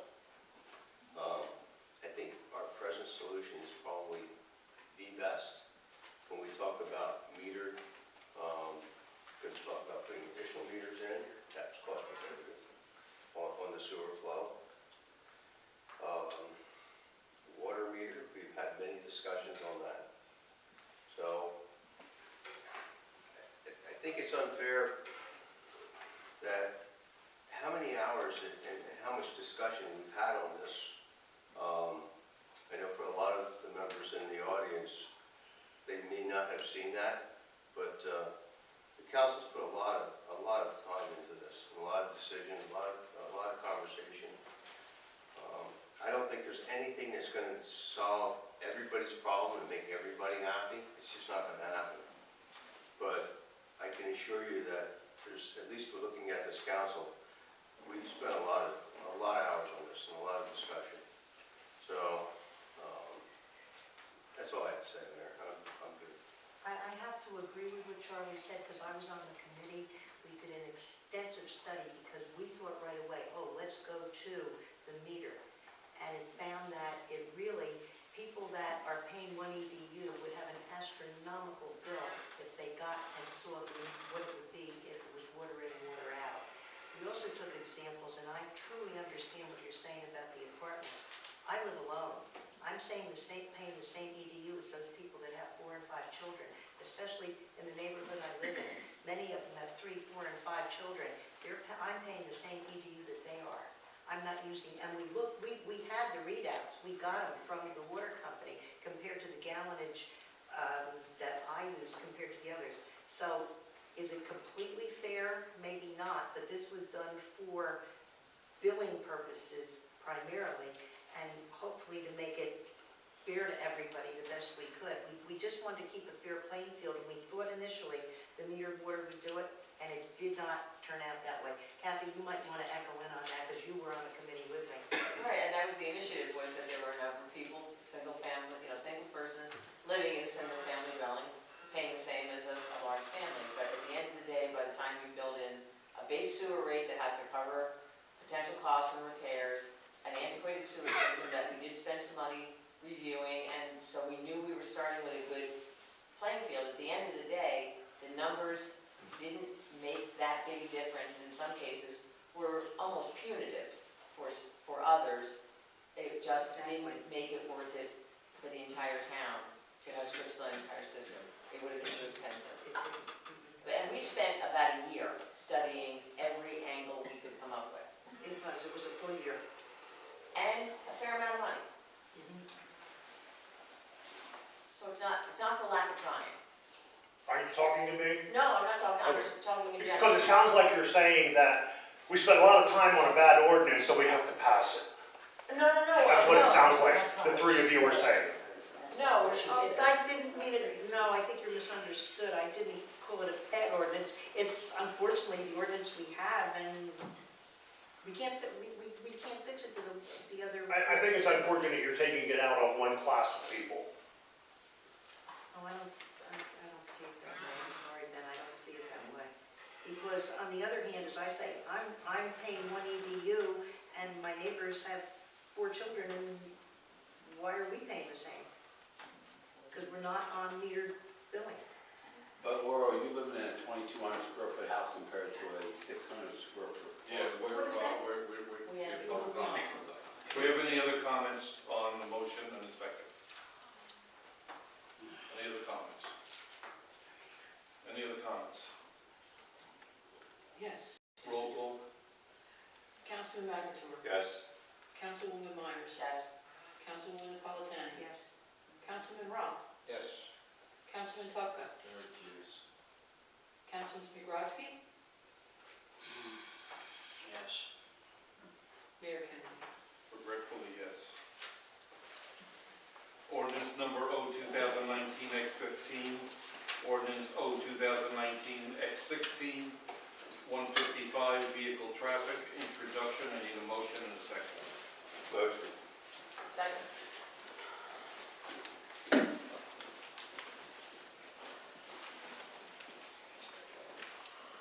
Second. We got it. Oh, I'm sorry. Yeah, I got very- distracted, I just, distracted here. Any questions or comments? We do both together, 15 minutes? Yes. Okay. Yeah. 15 and 16. Yeah, I do want to comment on it. Yeah, go ahead. So far this year, in speaking to the chief, when we look at the violations for the truck traffic over the bridge, I know there's a lot of public outcry right now with possibly what's going on with White Township, and everybody's concerned about truck traffic. About a year and a half ago, we were paying, I think, a tractor trailer for overweight going to the bridge. I think it was a $300 fine. So we introduced it, and we changed it to a $500 fine, thinking that would probably dissuade some of the drivers from doing so. Unfortunately, that hasn't happened. If anything, it's increased. I don't think it's increased because of the fine, it's increased because of everybody following their GPS. To date, the chief and the police department for 2019 has issued 202 summonses for overweight. That is $101,000 of revenue that just came into the town for those trucks. Now, the fines are not meant to be a revenue generator. They're meant to dissuade people from doing things that they're not supposed to do. Fortunately for us, we have the property of BASF right now to where the officers are able to backtrack the trailers out, turn them around, and send them on their way. That's not always going to be the case. BASF has potential buyers. So if we lose that property, they have to back the trucks all the way up to, what's Market Street? What is it? Wall Street. Okay. Not only a safety hazard for the officers, but for the public. And I think pretty much anybody that's lived in Belvidere has experienced a tractor trailer being backed up on that road. So we talked about what's the best way to dissuade people from doing this. And the only thing we can think of is increasing the fines. So rather than a minimum of $500 fine, we're looking at a minimum of $1,000 fine. Good. The thought process being, hopefully the truck stops, the truckers, the individuals that are doing this would hopefully learn. The last thing we'll do is put up signage saying it's a minimum $1,000 fine. You would think that people would learn, even $500 fine. We recently had one of the officers stop a trucker the other day, and he started pleading with the officers, please don't write me again, I just got done paying off the last fine. And his argument was, why are you coming back? You just had a $500 fine, why are you doing this again? So basically what that tells us is, not only Second-time offender? is it a second-time offender, but it tells me that an individual that tried to do it a second time has obviously gotten across the bridge before. So that was our concern. So that was the intent of changing the fine from $500 to $1,000. Again, it's not supposed to be a revenue generator. Ideally, if we were to come back here next year, it'd be nice to say that we had absolutely no fines and everybody, the truck traffic had diminished to zero. I don't think it's going to happen. I don't think we're looking at a $200,000 revenue source. We don't want that at all. What we want to do is stop the trucks from trying, following your GPS and trying to get across the bridge. I think unfortunately there's a few truck drivers that are actually trying to do it, and they know their GPS and they know they're not supposed to be there. Unfortunately, they do get across the bridge. But that was the intent of the changes, to just try and get the word out there, please don't come by and try to cross our bridge.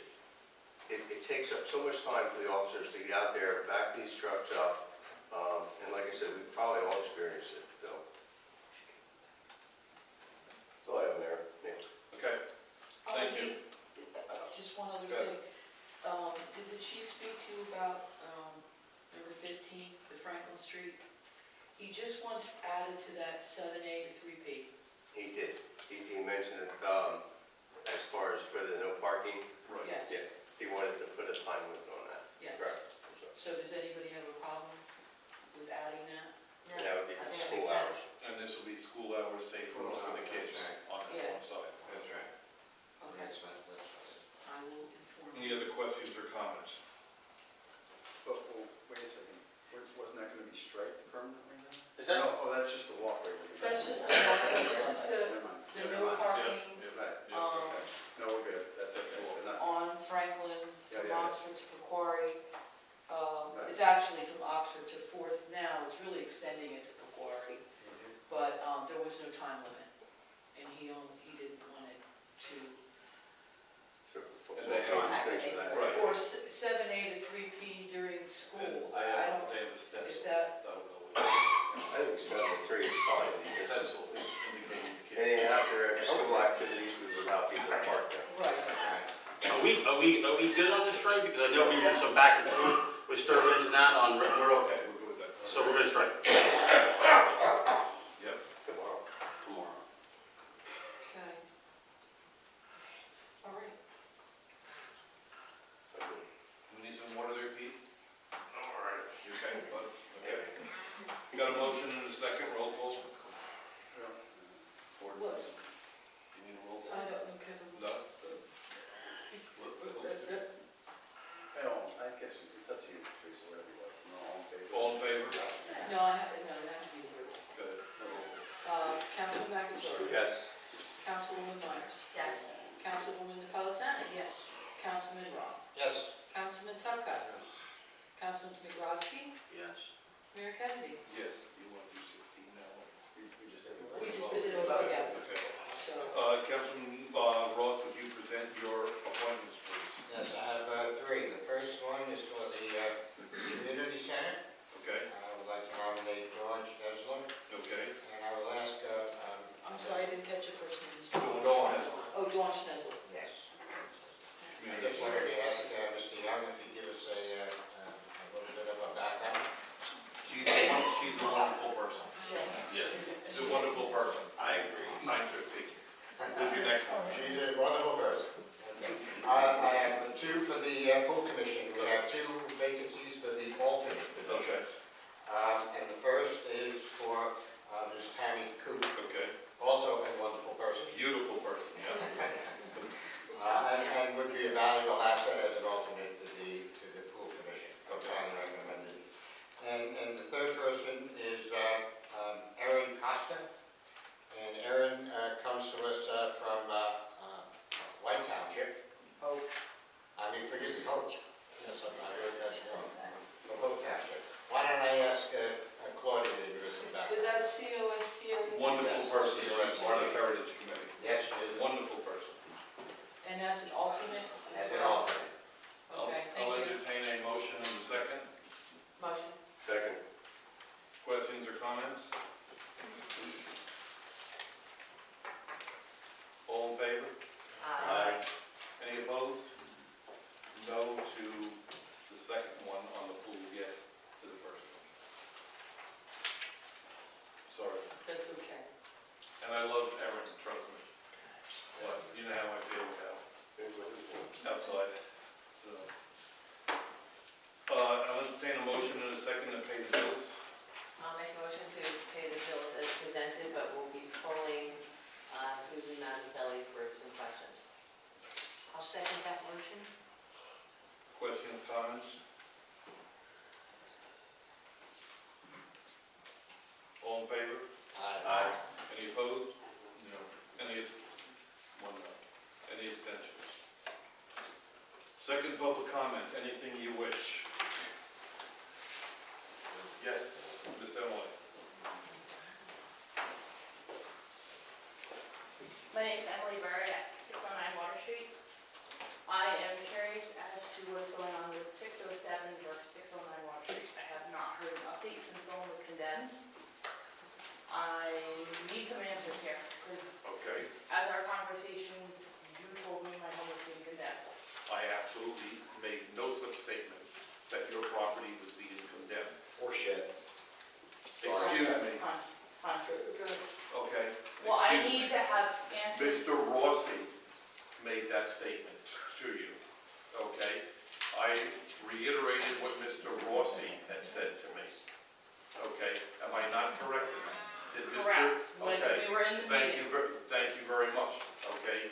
Now we'll move on to the letter that Mr. Rossi wrote to the owner of that property and copied you on 607, correct? Correct. And in that letter, he gave those individuals 30 days, correct?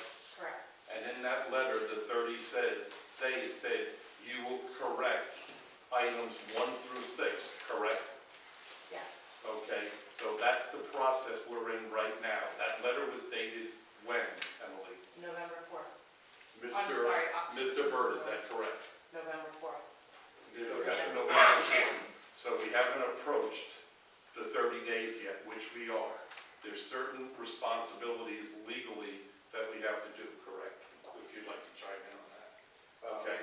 Yeah, if there's going to be condemnation type of issues for, inhabitability, yeah, there's going to have to be notices and temple hearings. In that notice, correct. In that notice, he also stated that he reached out to the son Frank, I believe, correct? Correct.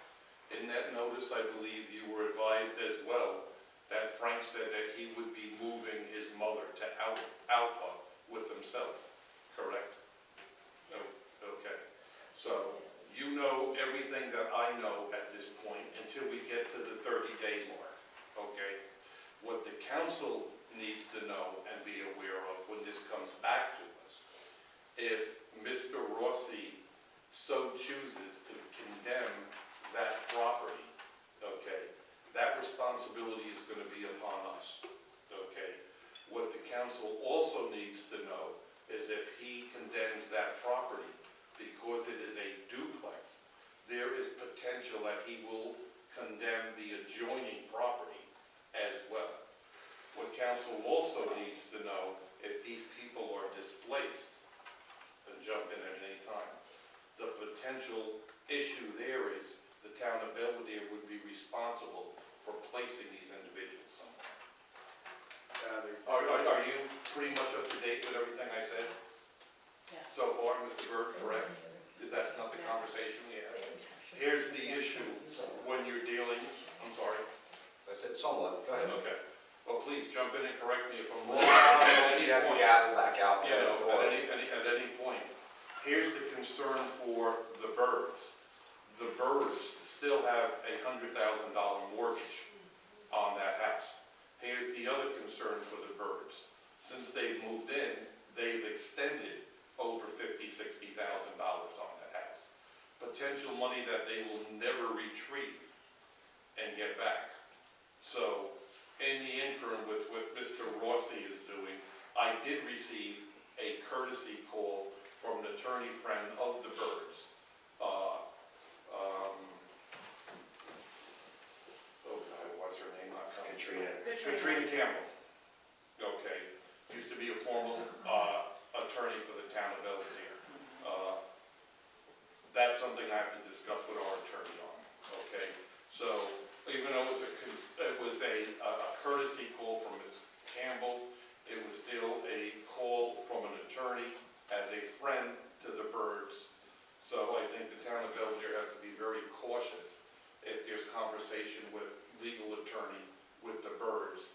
And Absolutely. And our involvement at this point with our legal counsel I don't know anything about chiming in on this, this. so. You did say, Joe, well, you did say that you were gonna discuss it with your township attorney before the That is next township correct. meeting. That is correct. And he's saying he hasn't heard nothing, That so is correct. I have issues with that. Yeah, well, and that's okay, and I'm sure it's okay for the residents to have issues. I respect that, you're right. I probably should have gotten to him sooner, but we are discussing it now. The issue that concerns me is the displacement of this family. And around, this is Mrs. Byrd and Mr. Byrd. They are adjoining on 609, a house that is livable and in decent condition. I don't know why Joe would ever, I don't think Yeah. Joe would have any I'll authority listen. to condemn Yeah, that property, yeah. so. Because they're attached. Here's part of the issue. That's- The roof is in such disrepair in part. They're getting water seepage both into their home, their residence, and their basement. I have rodents in my house right now from her, Right. because she up and left her house.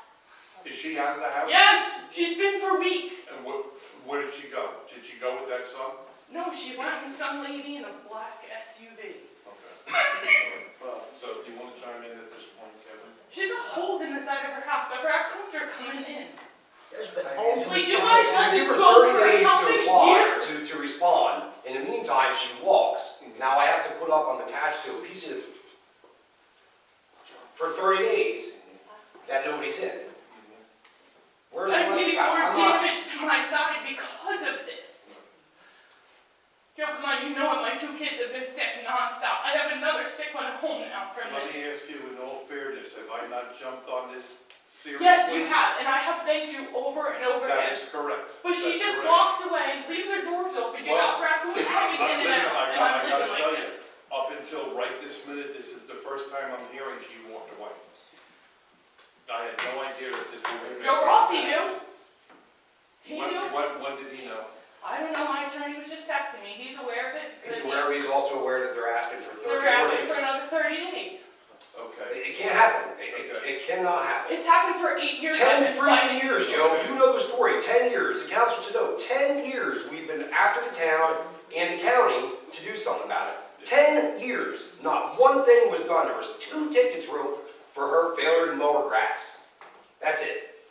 Now, I'm at the risk of losing my home. It's a problem. That's why we have an attorney as a friend, but it's going to be beyond that. It is a problem, it is a problem. But I have to ask you, is this attorney now working for you? Yes. Okay, then I'm gonna advise the council to no further make any comments on this until you get a hold of your attorney. Please have your attorney contact She's Kevin in Washington Pembroke, tonight. If not, she would have been here. you know, and, I mean, I know Katrina well. She knows you too. I've worked with her many times. I mean, you know, I don't know.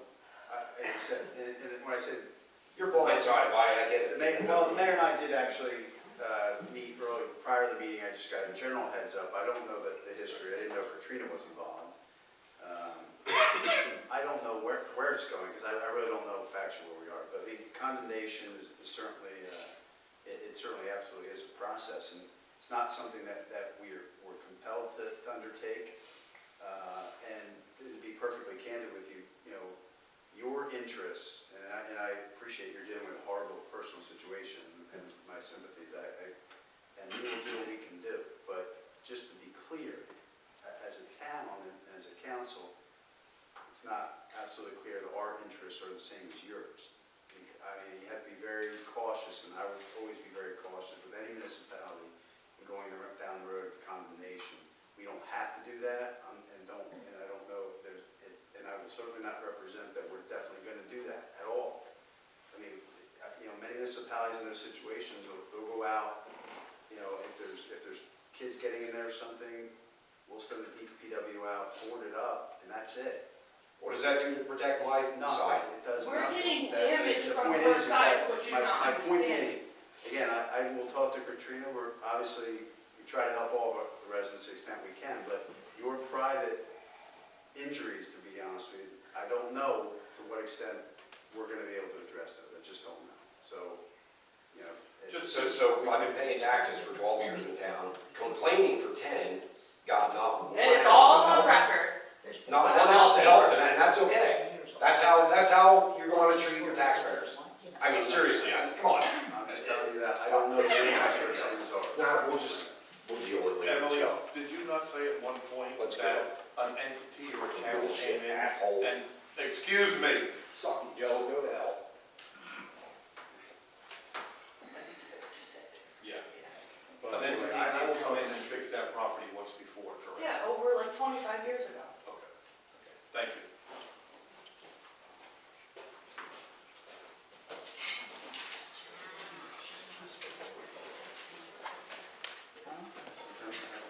Yep. Any other, no, I That's said, what we can do. any other public comments? Any other public comments? And I will, we will be meeting on the 16th, so you What agree with property that? address was that? I just want to make a It's note. 607. 607. 609 here. What was that? They're on They're on 609. They're 609. They're 609. 609 water, and the dilapidated part 607. Oh, you know. And just so you know, our involvement, this council involvement, is only very recent. You know, it's very recent. I don't know what's been done in the past, but it does have to be addressed. I mean, Yeah, they're still residents. I know, I just. Any other public comment? Yes, Linda. Just a quick question, when is the next Belvedere Town Council meeting? December 16th. Thank you. You're quite welcome. Is that one meeting That for is December? correct. That's correct. Thank you. Any other questions or comments? I'll entertain a motion to adjourn. Thank you very much.